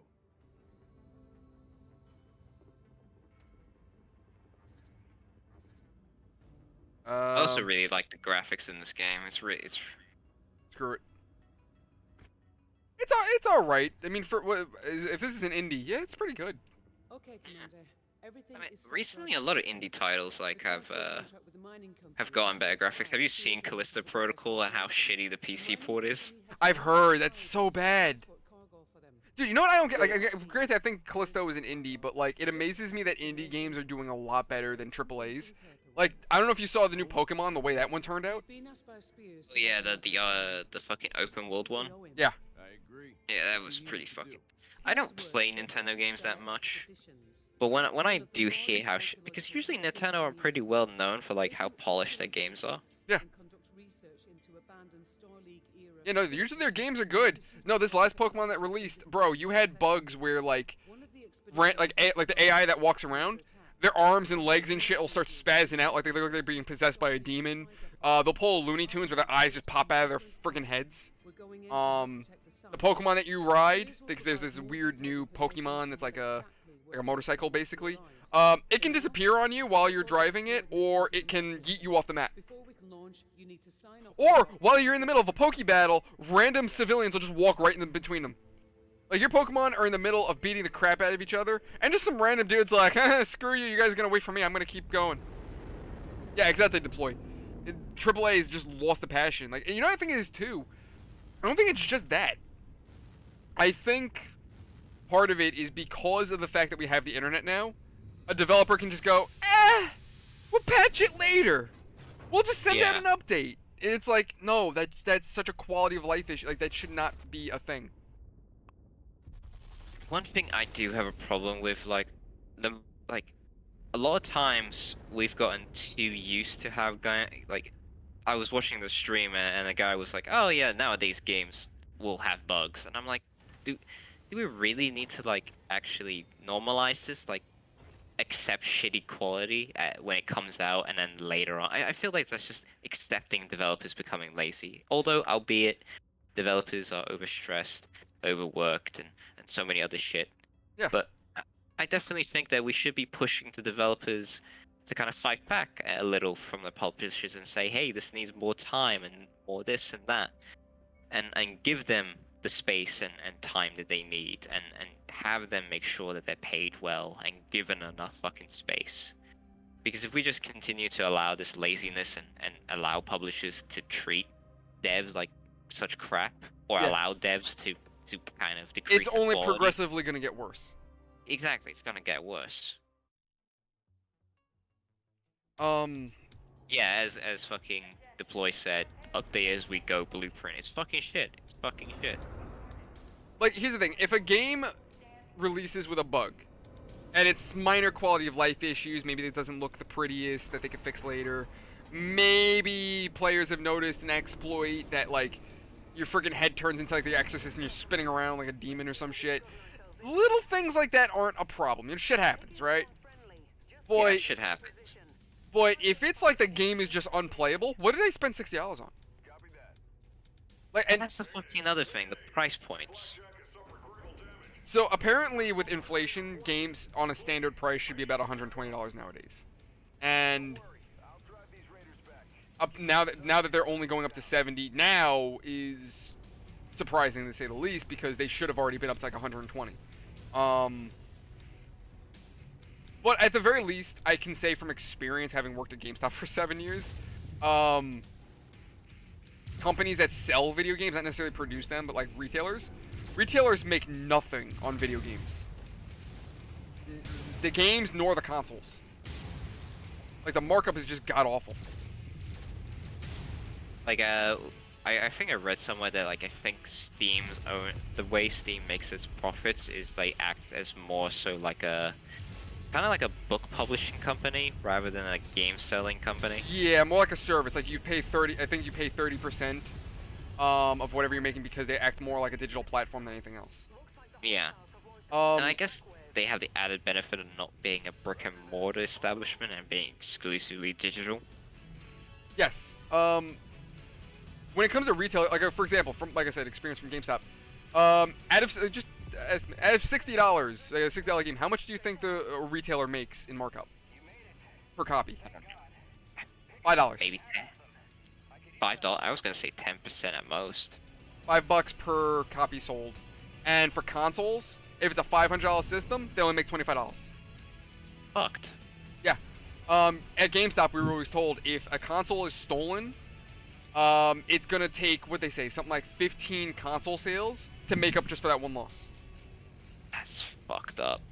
That's also why GameStop does, like, that's the one thing I will defend GameStop on, is their trade values, unfortunately. It's not the greatest all the time, but it's not completely, it's not unreasonable either, for the fact it's like, alright, they only make $5 on new games, they only make $25 on new systems. No wonder they're gonna give you only $200 and then charge $400 to make a $200 profit later. Like, that, it's reasonable, it makes sense. So that's the one thing I will cover them on. And not only that, people who are like, oh, I want to buy, you know, freaking, like, why is my copy of 2K fucking 10 only worth 3 cents? Like, I spent $60 on it. Yeah, you spent $60 on it back in 2010. Like, of course you're only gonna get 2 cents, dude. Who wants your shitty copy? Bro, when my last store closed, we had about 200 copies of 2K14 that were $1 each. Can you imagine how much money we spent buying those from people, and now they're only like $1 each? At this point, corporate probably took a loss on them. People forget about product devaluation. Yes, because for some reason... Like, if it can happen on property, don't you think it can happen in your video games? Exactly. Like, our most fundamental fucking thing in human society now, property, like cars, for example, they devalue very quickly. Like, if I buy like I don't know, a $50,000 car, by the time 5 years have passed, already like more than half of it has gone down in price. So like the same thing can be applied to video games. One day I was just basically at the UK's version of a GameStop, you know, looking at like new you know, just hard drive spaces and stuff, and I overhear this kid just shouting at this girl at the counter, like calling her a bit, like all kinds of bad fucking like slurs and stuff. Like, you bitch, you whore, this and that, because like he bought like an NBA 2K like a year ago and wants to resell it, and he was expecting like at least 50% of the money back. Yeah, he's funny. Yeah, that was fucking stupid. Like, I chimed in saying, like, kid, you do realize price devaluation happens, right? Like, you bought, like, I asked him, like, how long did you buy the game? He was like, a year ago. I was like, okay. How many people you think are buying that game a year later? Exactly. Like, it's not like it's the next Call of Duty that just came out yesterday. Yeah. And deployed, I wouldn't, no, it's not, they don't max out at $20 for games, no. It depends on the game, it depends on certain situations. I think the most the company gives nowadays is between, I'd say 25 and 30 bucks for the game. But it depends on the game. It's not true that they max out at 20 because it entirely depends on the game itself. Like what just released? Marvel Midnight Suns, right? That just released today. If I were to turn around and sell it back to GameStop, I'd maybe get 30 bucks about that. With their rewards card, you get 10% extra, and if I'm trading that in with something else, maybe I get more. But like Delirium said, if you're selling a game from a year or two ago, depending on the game, you might get nothing for it because it might be a piece of crap. On the other hand, though, if you're selling something of value like Conker's Bad Fur Day for the N64, Pokemon Diamond and Pearl for the DS, those games hold value. Those games you will get easily $40 to $60 a piece, depending on the game. I think GoldenEye for the N64 will still take for like 30 bucks, if I remember correctly. But they might have changed that since they've kind of fallen back from retro games. But when they were taking retro, yeah, I think you would get like 30, 40 bucks back in the day. For the clause under 6, like buying a new game and then sending it back sealed, I think that's a clause under the second-hand rate system, where like as soon as something is been notified as being bought and then resold again, that kind of protects certain companies from scalping prices or it's a weird thing, especially in like consumer law. Most of the time it's just based on a company policy. Like, a company will try its best to not lose money or have a leading lose. Like, the only time a company will accept a loss is if it's a leading loss. So like, they can afford to have that being a devaluation for the company, because they know they can get more money out of it for using it as an ad or like a promotion. Right. So like, for like Costco, for example, Costco has like those hot dogs and like food and the food court, right? Yeah. That's a leading loss. They lose more money on the hot dogs and their food than anything else in Costco, but that brings people back. That's an add-on, an advert. For it encourages you to like, keep going back, which in turn you're spending more money. Exactly. Yeah. So a company like GameStop can't really afford that, or any kind of store can't really afford it, especially on video games, I think. So, okay, to what Deploy said. Okay, so here's the thing, dude. So you're talking about Halo Reach. You gotta remember how old that game is. Back then, yeah, probably GameStop gave 20, 30 bucks. Unfortunately, so this is the biggest problem I have with GameStop, right? While I will defend them on their trade values for why they do what they do, and you know, like I said, how much they really make on profit margins for new games, I'm not going to, you know, pretend like they don't have shitty business practices. Unfortunately, GameStop corporate has no idea what the hell it's doing. It has no idea what to do to keep the business running. I mean, for fuck's sake, I remember one day I'm doing shipment, and we got in these weird Play-Doh things called unicorn poop. I'm like, who the hell is buying this unicorn? Are you fucking serious? So Yeah, they're going. It's exactly what Blockbuster had. Blockbuster was doing the same fucking shit. yeah, this is before a company died. This is what happens when a company's about to die. Like, I would definitely say to play if you're gonna buy games from GameStop, it's not a bad idea to at least go use them. I'm not even saying this as a shill. I'm saying this just to be honest. It's not a bad idea because you get the 7-day full refund, and so essentially you have a week to try out the game, and if you hate it, you refund it. Easy. If you buy a new game though through them, once it's opened, you're shit out of luck. It's as simple as that. But again, talking their poor business practice, I was mentioning this before, they are very much sinking.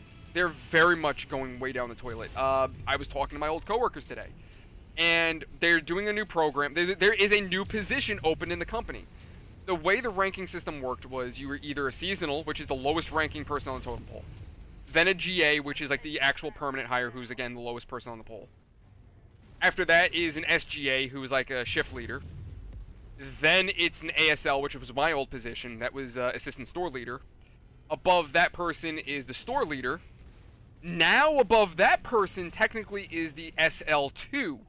What SL2 is, it's a store leader who runs 2 stores. Here's the kick. When you get promoted as store, I'm just throwing numbers at you. When you get promoted as store leader, you maybe make $20, right? Just throw numbers, because I originally was making 18, so I imagine my boss was probably making 20. If you go to SL2, where now you're running 2 stores at the same time, you get a $1.25 raise. $1.25. $1.25. Yes, I shit you not. They offered him $1.25 to be an SL2. At this point, I would have just gone to a fucking normal office job, crunching numbers, get a 401k, and kill myself at the end of the fucking shift. That's what I'm saying. And then on top of that too, oh, you ready for this? Your store will not be permitted to have an assistant store leader unless you make $2 million a year. If your store does not gross $2 million, they will not permit you to promote somebody to assistant store leader. This is literally a company that's on its last leg. This is literally what fucking Blockbuster did. Yeah, that's what I'm saying. And so think of the how asinine this is, right? Your company, you're a store leader, right? You're told, hey, we're gonna promote you to SL2, so now you have to run 2 stores. But your store doesn't have an assistant store leader to manage the store while you're gone. So you have to rely on the SGAs, the shift leaders who work 25 to 30 hours a week, and hope that they're gonna, be okay without you. These are people who probably don't have as much time on as you do. Like me, remember, as an ASL, I had 7 years in the company. Now granted, my SGAs just didn't really care about the permission, so they've been in the company 6 to 7 years themselves. But most SGAs, unless they just don't care about promotions, they probably only have a couple of years under their belt, so they don't have as much experience. So when there's a problem, yeah, it's not going to be fun. And if both stores are not $2 million stores, you do not have a second in command to keep the store running while you're gone. You are managing 2 stores by yourself. Which is fucking autistic. That's just stupid. Not just on the rate of pay, but also the treatment of stuff, but just simply on time management and scheduling. That's just... A company should ultimately be focusing its efforts on making sure it uses all its resources efficiently.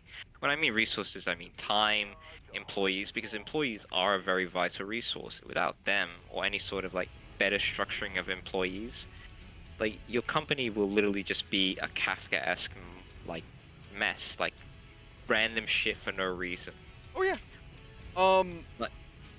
Not only that, to what you're saying, their resources. Oh yeah, GameStop spent it very well, because they bought a stadium. They built a gaming stadium.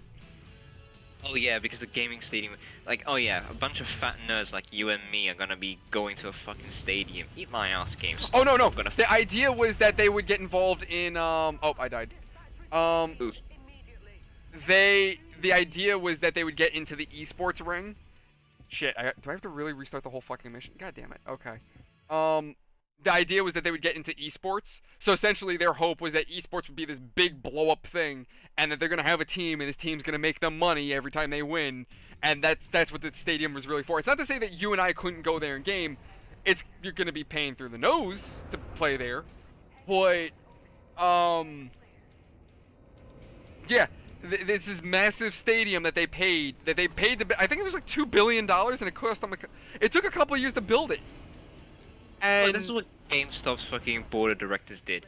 GameStop's board of directors took a fucking plate right, shat on it, said that it was a Belgian eclair, and said, yummy. Yes, exactly. I still remember during COVID how our former, like, I thought our last CEO was was an asshole. Whoever's running it now is like special kind of stupid. Like, I have no idea what's up with this guy. They voted for Joe Biden, that's why. Yeah, basically. But no, like, so during lockdown, I mean, you probably heard this shit. Corporate very much threw us under the bus. Like, while stores were like, okay, we need to find a way to survive while, you know, not putting our employees at risk, unless they're, you know, an essential business that needs to stay open, like telecommunications, places like T-Mobile, which made sense. Like, okay, of course, people are gonna have problems with their phones. That is important. I understand why they stayed open. GameStop tried to keep their doors open by saying that we provide an important service to the community by while people are in lockdown. People are going to want to buy games to distract them from the troubles of the real world, and they try to play the psychological game, and it's like a very dystopian fucking every sci-fi nightmare. Yes, exactly. And like, people are like, so wait, you mean to tell me that people can't buy games digitally, that they have to come to your store to buy them? They called this an essential business, and then on top of that, they sent out emails to the customers being like, don't worry, our stores will be supplied with cleaning supplies. They're going to be able to clean the stores effectively. You and your family will be safe to shop. And then in the same breath, they sent the employees a separate email and be like, okay, listen, we don't actually have said cleaning supplies, so if you find them in the wild, we'll pay you back.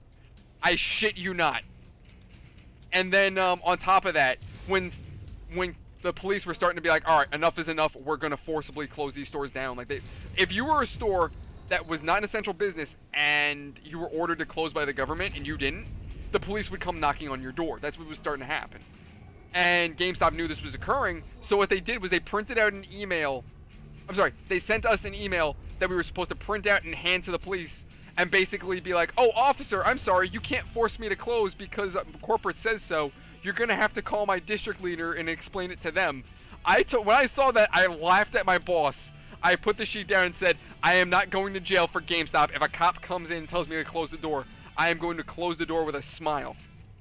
Imagine being an NYPD officer, you're just trying to do your fucking job, and you just see this fucking nerd from GameStop come up with a piece of paper saying, I'm sorry, officer, all of this bullshit. Yeah, no, I would no. I still can't believe that they fucking did that. And then when I told my bosses about this, I'm like, I remember we were talking about they defended the company. I'm like, are you serious, dude? Like, no, this is bullshit. Like, here's the thing, I love my old staff, like, that I worked with at that store before we closed, right? Not the guys that, well, I'm not talking about the guys at my last store that I just left, a different store. I still love them. They're still great people. But I hate to say it, to some degree, they did drink the Kool-Aid a little bit. And when GameStop changed around the rewards card, right? Originally with the rewards card, you got 10% off on all pre-owned games and accessories. And I think even consoles too. You got 20 points for every dollar you spend. Points can be used for coupons after, I think, 100 points. I think every 1,000 points was I think every 100 points was $1, if I remember correctly, or every 1,000 points was $1. That's what it was. What else did you get? And you got 10% extra on anything you sold us. Well, corporate went ahead and turned that 10% off, and they changed it to a $5 coupon every month. And I looked at this, I'm like, that's terrible. I'm like, so rather than getting 10% off of everything I bring up to the register that's used, I only get a $5 coupon. And my boss was like, but it's great because you could use it on a new game. I'm like, yeah, one new game a month. The 10%, I can use that whenever I want. Even if it's not new, I can still, even if the game is not new, sure, I can't use it on new products, but all I have to do is wait for that game to be used, and I get 10% off on it. And I can get multiple games off. now you're giving me a $5 coupon. No, that doesn't equate. And like, no, it does. I'm like, no, it doesn't. You're looking at it at one game. I'm looking at it as an overall purchase for customers coming back to the store regularly throughout the month. I'm like, no. I'm like, I told my boss, I'm like, listen, I love you, but you're drinking the Kool-Aid. Sorry, if I do a subscription and I see that I can get like a percentage off, I want a percentage off. I don't give a dick about the coupon. Like, don't give me a coupon. That's basically just spitting on my food and calling it sauce. I don't like that. Oh my god. I'm sorry. Yeah, just to what Deploy said. To talk about things. So yeah, fucking don't remind me of the U2s. We had figures of certain content creators. Like I know him. What was it? I think it was. One of them was definitely Dr. Disrespect. I don't remember the other characters because that's just how much I know about these people. U2s. Okay, so think a pop figure, but it's of a content creator. That's fucking retarded. That's what it was, yeah. And GameStop was selling these. So yeah, but yeah, like he said, yo, the customers need their U2s. God forbid they don't have their Markiplier figure. Oh my god. Tell us about the cycle of life. Yes, the cycle of life is pain. It's pain. Oh my god. Wait, Delirium, do you know what the cycle of life was for? No, okay. Deploy. It wasn't cycle of life. It was circle of life. Essentially, it's what I said before. It's a game. So the idea of circle of life was that it's the circle of life for games. A game becomes new, then you go ahead and sell it. It becomes used. Then we sell it as a used product towards other used games, and then then you use that used game to buy a new game, and then rinse repeat. That's what the idea was. But corporate was so gung-ho about the circle of life that I remember Mega 64 made fun of it, and I hate to say it, they weren't joking.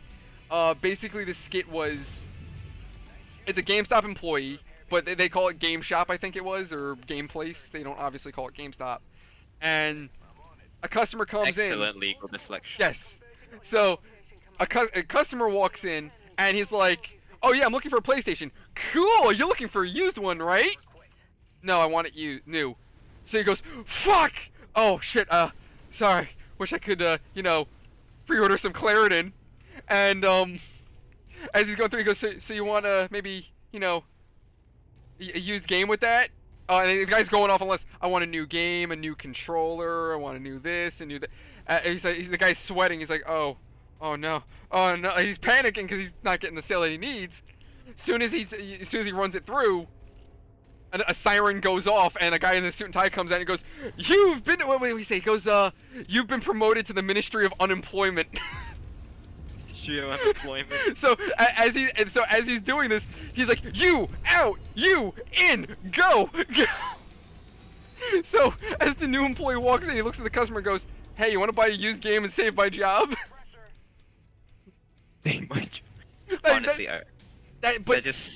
that's how GameStop. Now, granted, that's not how it is nowadays, but that's what the circle of life was. And I'm talking maybe like 5 years ago. Now, I got into the company at the tail end of the circle of life. I had just started as a GA, so at that point, it really didn't affect me as much since I was only getting like 10 hours a week, so they didn't really look at your numbers as much.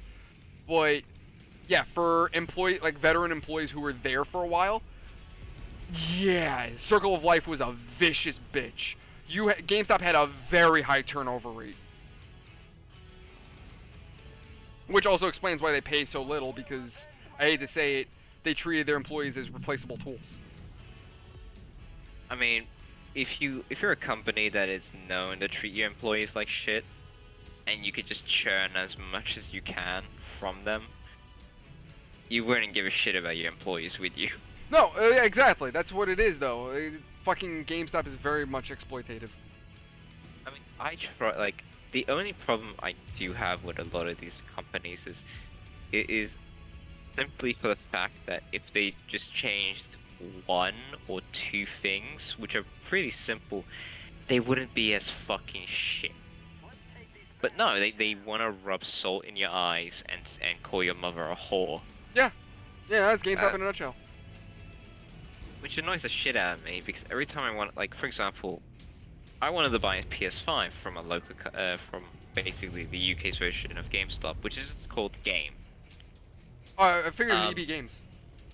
Yeah. So, if I wanted to buy, like, a PS5, mind you, I didn't want no games or anything, I just wanted the digital version of the PS5 because I just wanted to play PS5 exclusives. Right. I would need to fucking... Not only would I need to put a down payment for it, right? Because of the scalpers. Right. I would have to legally... I would have to go to the store, take out my fucking ID, right? Have my ID scanned into their system. And then I would need to come up with my ID again to pay the down payment. And I wouldn't even get my PS5 that way. I would have to wait a week for them to confirm with corporate, and then I would have to pay the rest. What the hell? All to stop scalpers. Okay, I get why, because unfortunately scalpers are freaking vicious. So what GameStop was doing, at least here in the States, what we were doing was you had to have a rewards card in order to get a PS5. If you didn't have a rewards card, we wouldn't sell you the system. That's understandable. Like, but here's the thing. I don't really go to game stores that often. There's only a few things, like, unless I want something now, like, I don't know, a headset or a controller that I could just order from Amazon, but Amazon says it'll take like a day or two to come to my house, and I know I can get it You can just now. get it right from the store. Exactly. I don't want to jump through all this fucking hoops. I just want my video. I am a depressed, angry, alcoholic Russian man. You don't want me out in the streets at night, do you? Dude, it's a perfect excuse. I don't want to be out in the streets. You don't want to be my next victim. So I see this as a complete loss for you. It's a loss for society. It's a loss for society. Yo, Deploy, you're a real homie, dude. Oh my god. But yeah, nah, it's just like I now will try to go to GameStop as little as possible, just because like I'm done with the company at this point. Like it amazes me. Like, okay, so check this out. There's one woman who's working in the company. She's a store leader right now, right? She's been in the company 30 years. I shit you not, and she's a store leader. Like, I don't know why I think she's been trying to get promoted, but for whatever reason, corporate's just a bunch of twats, and they just haven't promoted her yet. But she's been in the company 30 years, and she's questioning who's running the company. I think she said something along the lines in the last corporate meeting was like, oh, you know, who the hell's running this company, Mr. Magoo? Like, what the hell's going on? When she's asking questions like that, someone like her, you know it's a problem. When she has to say that this is bad, that's when you know it's really bad. Oh, I shot a friendly. Fine, it's fine. You shot him again. It's fine. He didn't need that arm. He didn't need an arm. It's fine. You're the protagonist, not him. Exactly. His story doesn't matter. Mine does. It does. Come here, bitch. Come here, bitch. Rock 'em, sock 'em, robots. Oh, okay. He just punched me. But yeah. Oh, and on top of that too, my store right now, my old store, I went in there, dude. They have. This isn't an exaggeration. This is legit. They have over 90 boxes of shipment in their stockroom. GameStop stockrooms are notoriously small. Like, okay, if you can spread your arms from, like, in T-pose, that is the hallway in our back room, and that's pretty much our back room. Just a hallway. Hallway? We have a hallway that's back room. That's it. And then so, like, one room. No shelves, nothing. At least for our stock room, like just where we store all of our shit. But like that's our stock room to hold everything, and we have to store 90 boxes of shipment in that. And on top of that, so because of how small the store is, they have shipment boxes just sitting outside on the sales floor. So if a customer wanted to, they could just pop open a box when no one's looking and see what's inside.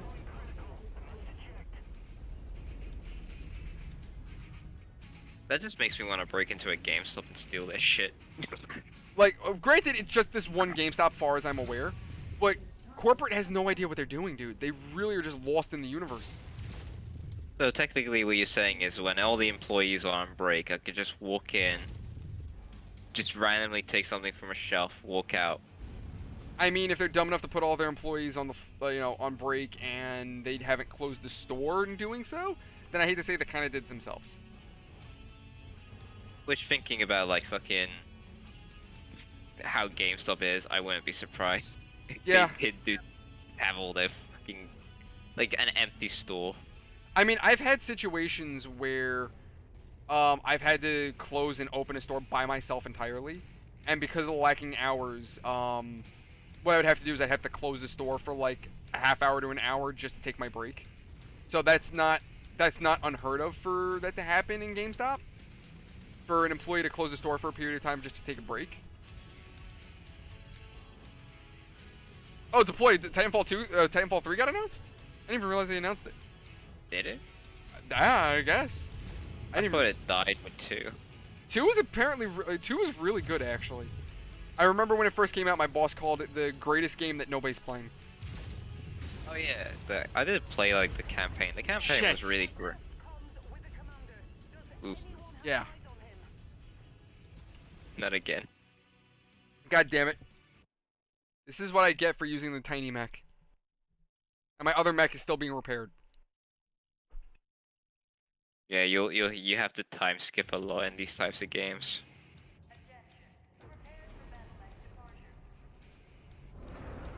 Like, in my general opinion, I thought Titanfall was good, but the only thing it was lacking was just EA. Yeah, I mean that's EA in a nutshell though. I mean there's nothing new about that. Like, they had a good premise, they had everything going for them, and then they just said, fuck it. Wait, what? Can I not abort mission? What? Okay, fine, I'll... Oh. Oh. That's how it works. Yeah, you have to click it and then wait. I have to wait for her to say her whole song and dance. This is considered a retreat action. So in the RPG, Oh! in the... Oh, I get what he's... Okay. No, I... Wait, what? Return to... What? The fuck? Oh, okay, no, I get what the place... No, he's calling this Titanfall 3. It basically is. Yeah, it's bootleg Titanfall in a way. Yeah. Except it allows you a lot more customization to your mech.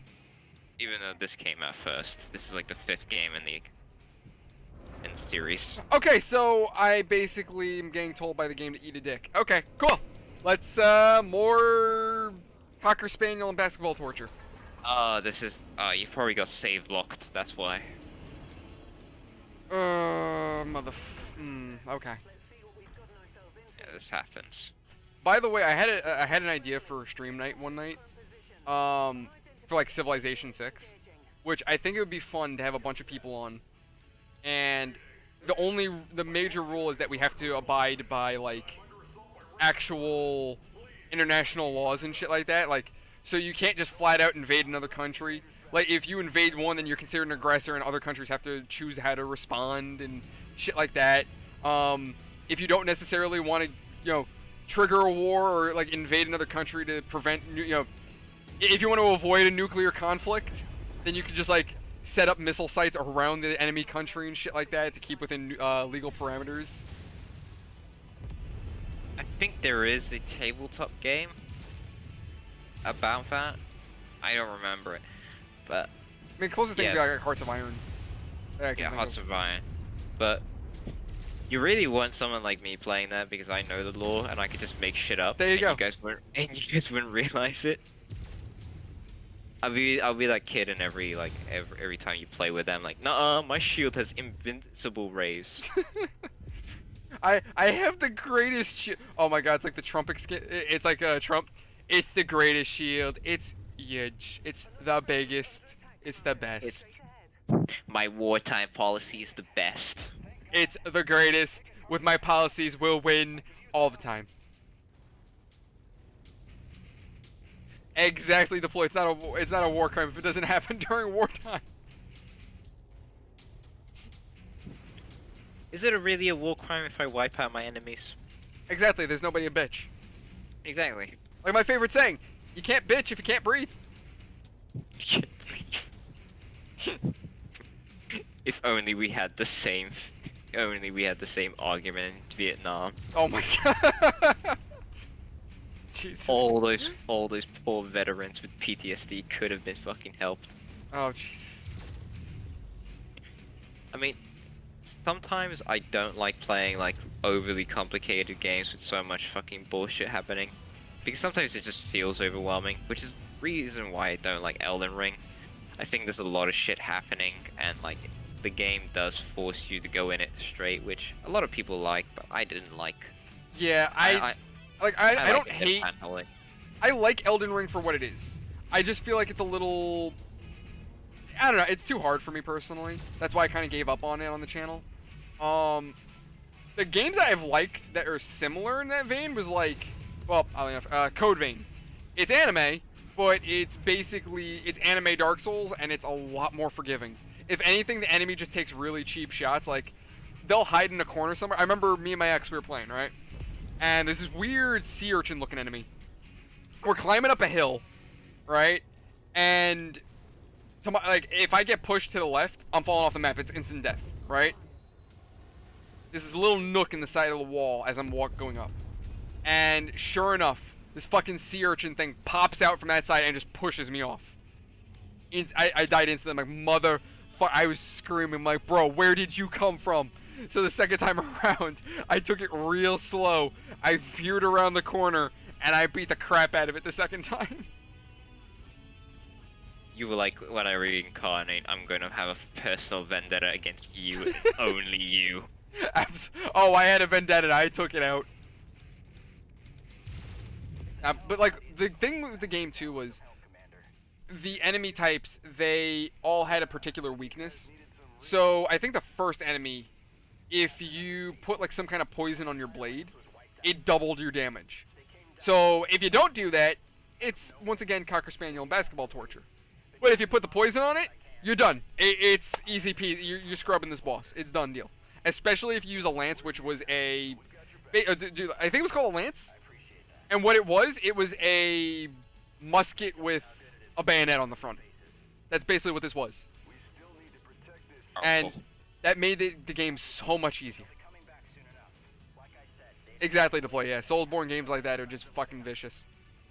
But see, I am not a fucking 16-year-old Korean boy in Seoul. I don't have the time or the effort or anger to fucking play these types of games. I mean, like, albeit like with the Koreans, it's like, oh yes, their exams literally put people into suicide, so they need this outlet. With me, I don't need that outlet. I'm good. I'm happy. I'm good with being a stupid brainlet. Yeah, honestly, I'm happy with just pushing buttons and things explode. I have enough stress from work as it is, so I don't yeah. Exactly. Left click to win. Exactly. If I want to be stressed all the time, I'll just boot up Armor and play with a bunch of randoms. There you go. What was it? Like I said, customers are stressful as all hell. Not even for when they want to be aggressive, for when they want to be stupid. Because, like, I remember I had this one woman, right? I know I'm going back to GameStop. It's just, bro, 7 years of that shit, you get PTSD, like, fucking retail PTSD. I remember I had this one woman, and she was, like, yelling at me over the phone because she had pre-ordered a figure, like, a year ago. And she's like, where's my figure? It was supposed to release. And I'm panicking because I'm like, I look up on her online order and it says that it was canceled. I'm like, oh shit. So I explained it to her that it was canceled, and she's like, well, I did it in store. I'm like, what do you mean you did it you did a fucking in-store pre-order and you canceled it? Okay, I see what happened. Yo, while she's in the middle of yelling at me. She's yelling at me during all this. I look up her phone number, and sure enough, what do I find? She's calling the wrong store. She didn't even pre-order it in my store, and she's yelling at me. This is autistic. And when I explained it to her, I'm like, ma'am, you're calling the wrong store. I actually yelled at her, like, you're calling the wrong store. She's like, I am? I'm like, yeah, have a nice day. I hung up on her. I didn't even say anything. I just fucking hung up on her. I was like, fuck you. It was just your inner New Yorker coming out, just fed up with everyone's fucking bullshit. Dude, I don't typically get mad. I'm not one of those people. Like, I try to control myself. I hold myself back. When you hear the New Yorker coming out, I'm getting annoyed. When the Italian comes out, I'm getting pissed. If I go full-blown German at that point, when the German side comes out, oh, things are going to be said that I'm going to have to take back. things are gonna be looking like this all quiet on the eastern front here. Oh, the Eastern Front is not going to be quiet, my friend. I will tell you that much. Oh my god. We can use. First, you need to cycle on the second turret generator. Okay, I'm on it. Multiple hostiles converging. He said turret generator. I swear I thought he said turd generator. 10, 12 bogies this time. I'm like, yo, is this the generator for the toilets? These guys never quit. Stay on them. Oh my god, but Yeah, you gotta defend those little dig sites. Yeah. there we go.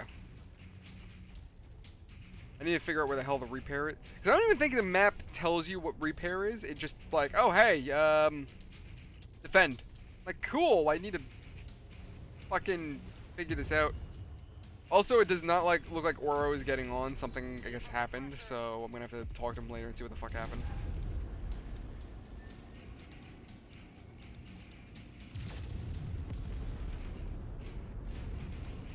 Oh, his butthole's behind him.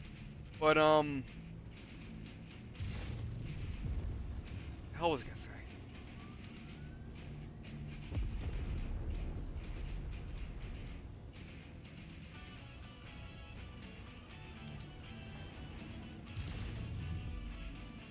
But yeah, if I really wanted to play anything stressful, I'd just load up Dark Souls, because that game is just stress incarnate. Or if you really want stress, I'm gonna bring back an old one. Getting Over It with Bennett Fodley. Oh no, please, no. Oh my god, you want stress? That game will make you. Well, it'll make you as hateful as the lady who runs PETA.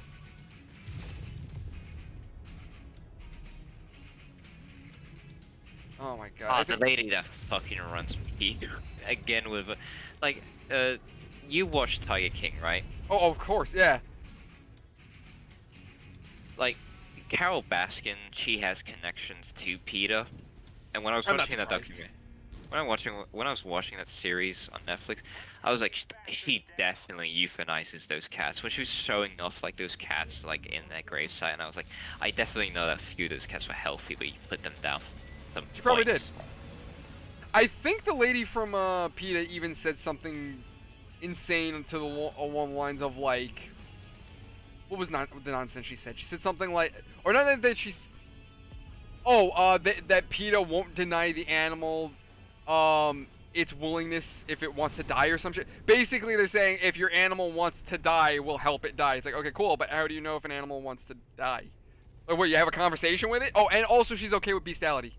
I swear, these Star League ruins bring nothing but trouble. Oh, she definitely fucks her fucking tigers. I know that for a Yeah. fact. Like, there's this really old joke on 4chan called "Girls Fuck Dogs." Okay. Because like there was this huge weird thing that was going on where like, who's this person? Hi, I want to offer promotion of your channel viewers and blah blah blah. Price is lower. Okay. Okay, so I'm seeing the trend here now on YouTube. Yeah, exactly. Deploy. Oh my god. Just harassing the bot now. On YouTube, I get sex bots being like, "Hey, come to this site and we'll show you sexy ladies. Want a girlfriend?" And now on Twitch, it's gonna be like, "Hi, you want to pay us so we can give you, views and viewers and follows?" By the way, when it comes down to the algorithm, paying for services like that will ultimately destroy your channel. It will not help you. Like, in the short term, it'll help you, but in the long term, it will destroy your channel. Because when you're paying for these completely organic views, what's happening is they're flooding the algorithm to your channel with bots, right? And once your channel hits a certain point where you're like, oh, wow, I have so many viewers, I don't need... I don't need to pay for the service anymore. I'm good. Well, as soon as you stop paying, those bots go away.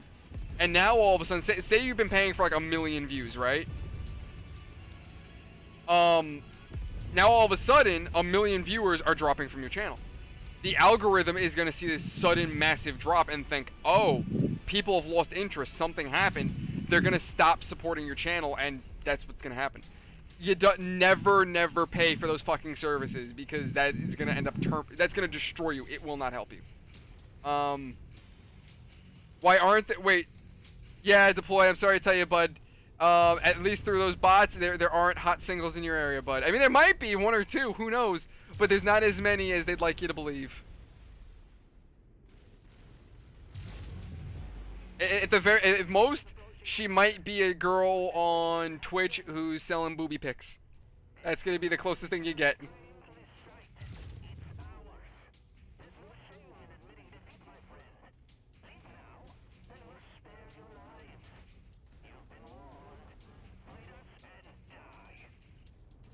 Son of a bitch.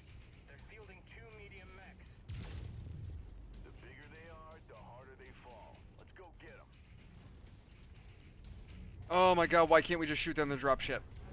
They're gonna stop sending people real friggin' quick when they can't send anybody.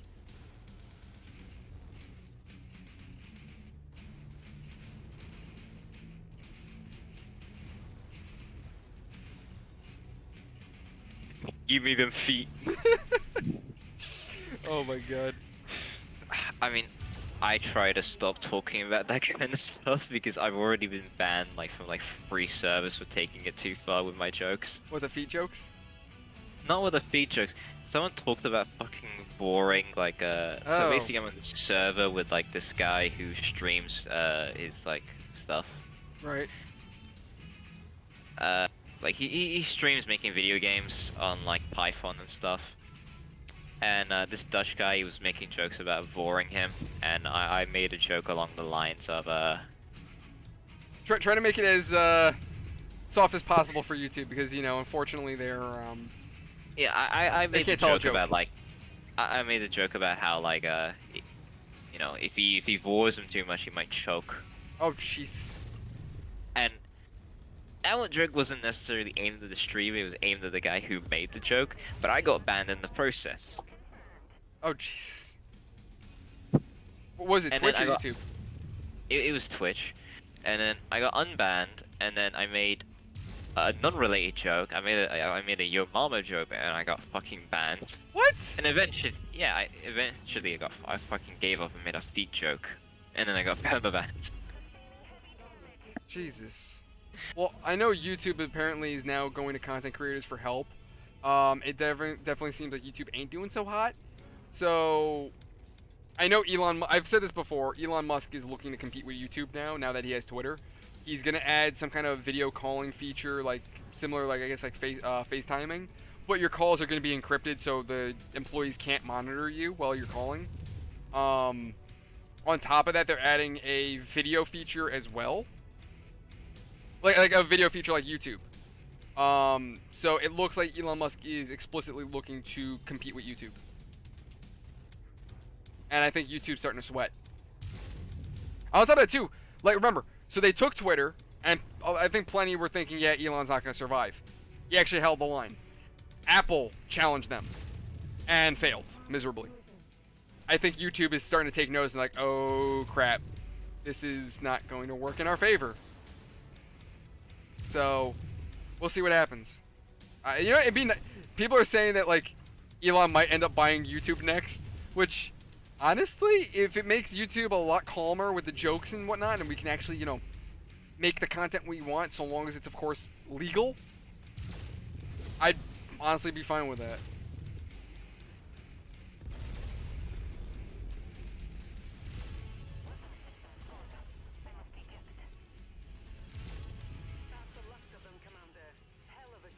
Oh, we actually beat it. Oh, thank God. As he should be. A new merc outfit is already on its way to secure the site. Hang tight for now. I'm coming to pick you up. Copy that. Hey, Commander. Just wanted to say thanks for the rescue. Things were getting pretty grim before you showed up. I lost some good friends today. Good pilots. I don't think I could have held out much longer myself if you hadn't dropped in. I appreciate it. I'm surprised that I even did as much as I did with this mech. Just wish we'd gotten here sooner. Me too. Honestly, the mechs in the game aren't that like they all have their advantages and disadvantages, but like the way you use them matters the most. Like Right. I've seen some people on YouTube like use like the basic mech you get in the beginning, all throughout the game. Holy crap. No upgrades, nothing, just being a complete crackhead. I'm just trying to figure out how the hell they managed to do that.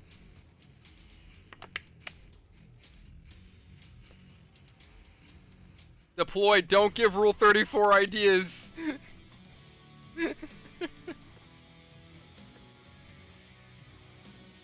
Oh, this is upgrade? Okay. Oh.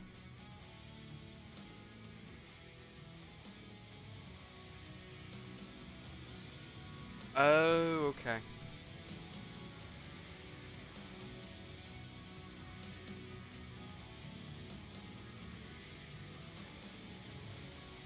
Someone from another Discord server fucking like said that I could marry them for a green card, which is funny. For a green card?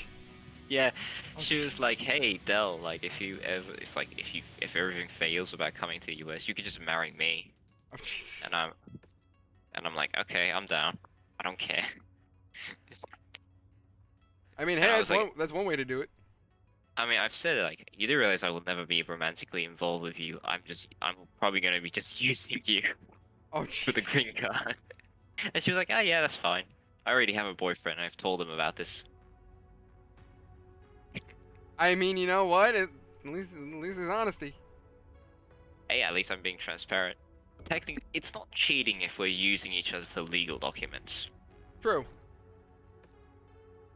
I mean, think of all the Irish and Italian immigrants in New York in the early 19th century. My great grandfather. Exactly. Granted, he only came to this country because what was it that my father told me? I think my grandfather came to this country because his immediate family was killed in an earthquake in Italy, and he was a young boy, so unfortunately he had no one to take care of him over there, and his only other relatives were here in the United States, so he moved here to the U.S., and him and his aunt and uncle lived in a tenement building with other immigrants. Let's hope so. And then from there on, my grandfather and my grandmother, they lived in an apartment together, I think it was.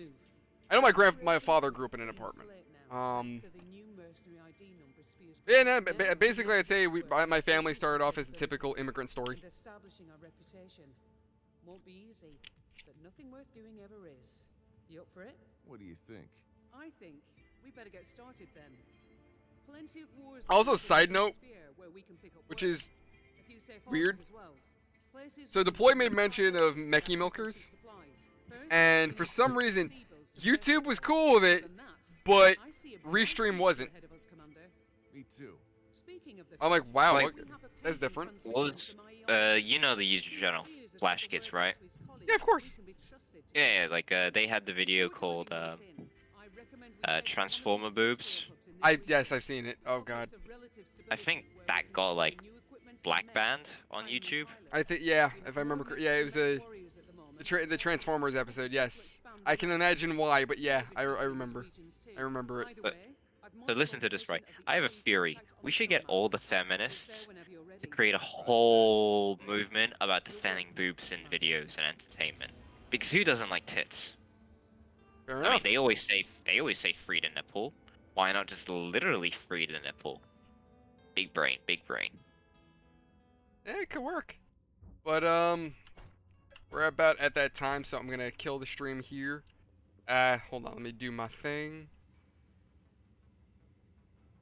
Hold on. Alrighty, lads, but that is. Thank you all for watching Tech-Nickal stream for today. I hope you all have a wonderful evening. Thank you everyone for joining. I hope you enjoyed, like Delirium said. As Hey, always, I was in the stream as well, Nick, so I could do the outro. that is true. Yes, you can pitch in with it. As you lads know, if you want, Discord is in the link description. So if you want to deal with more of our nonsense, you're welcome to come join us. And any activity you leave on the videos helps out tremendously. So if you enjoy this channel, if you want to help us progress, that's a great way of doing it. We will see you around the next one. Thank you everyone so much. Hope you all have an absolutely fantastic night. Hey.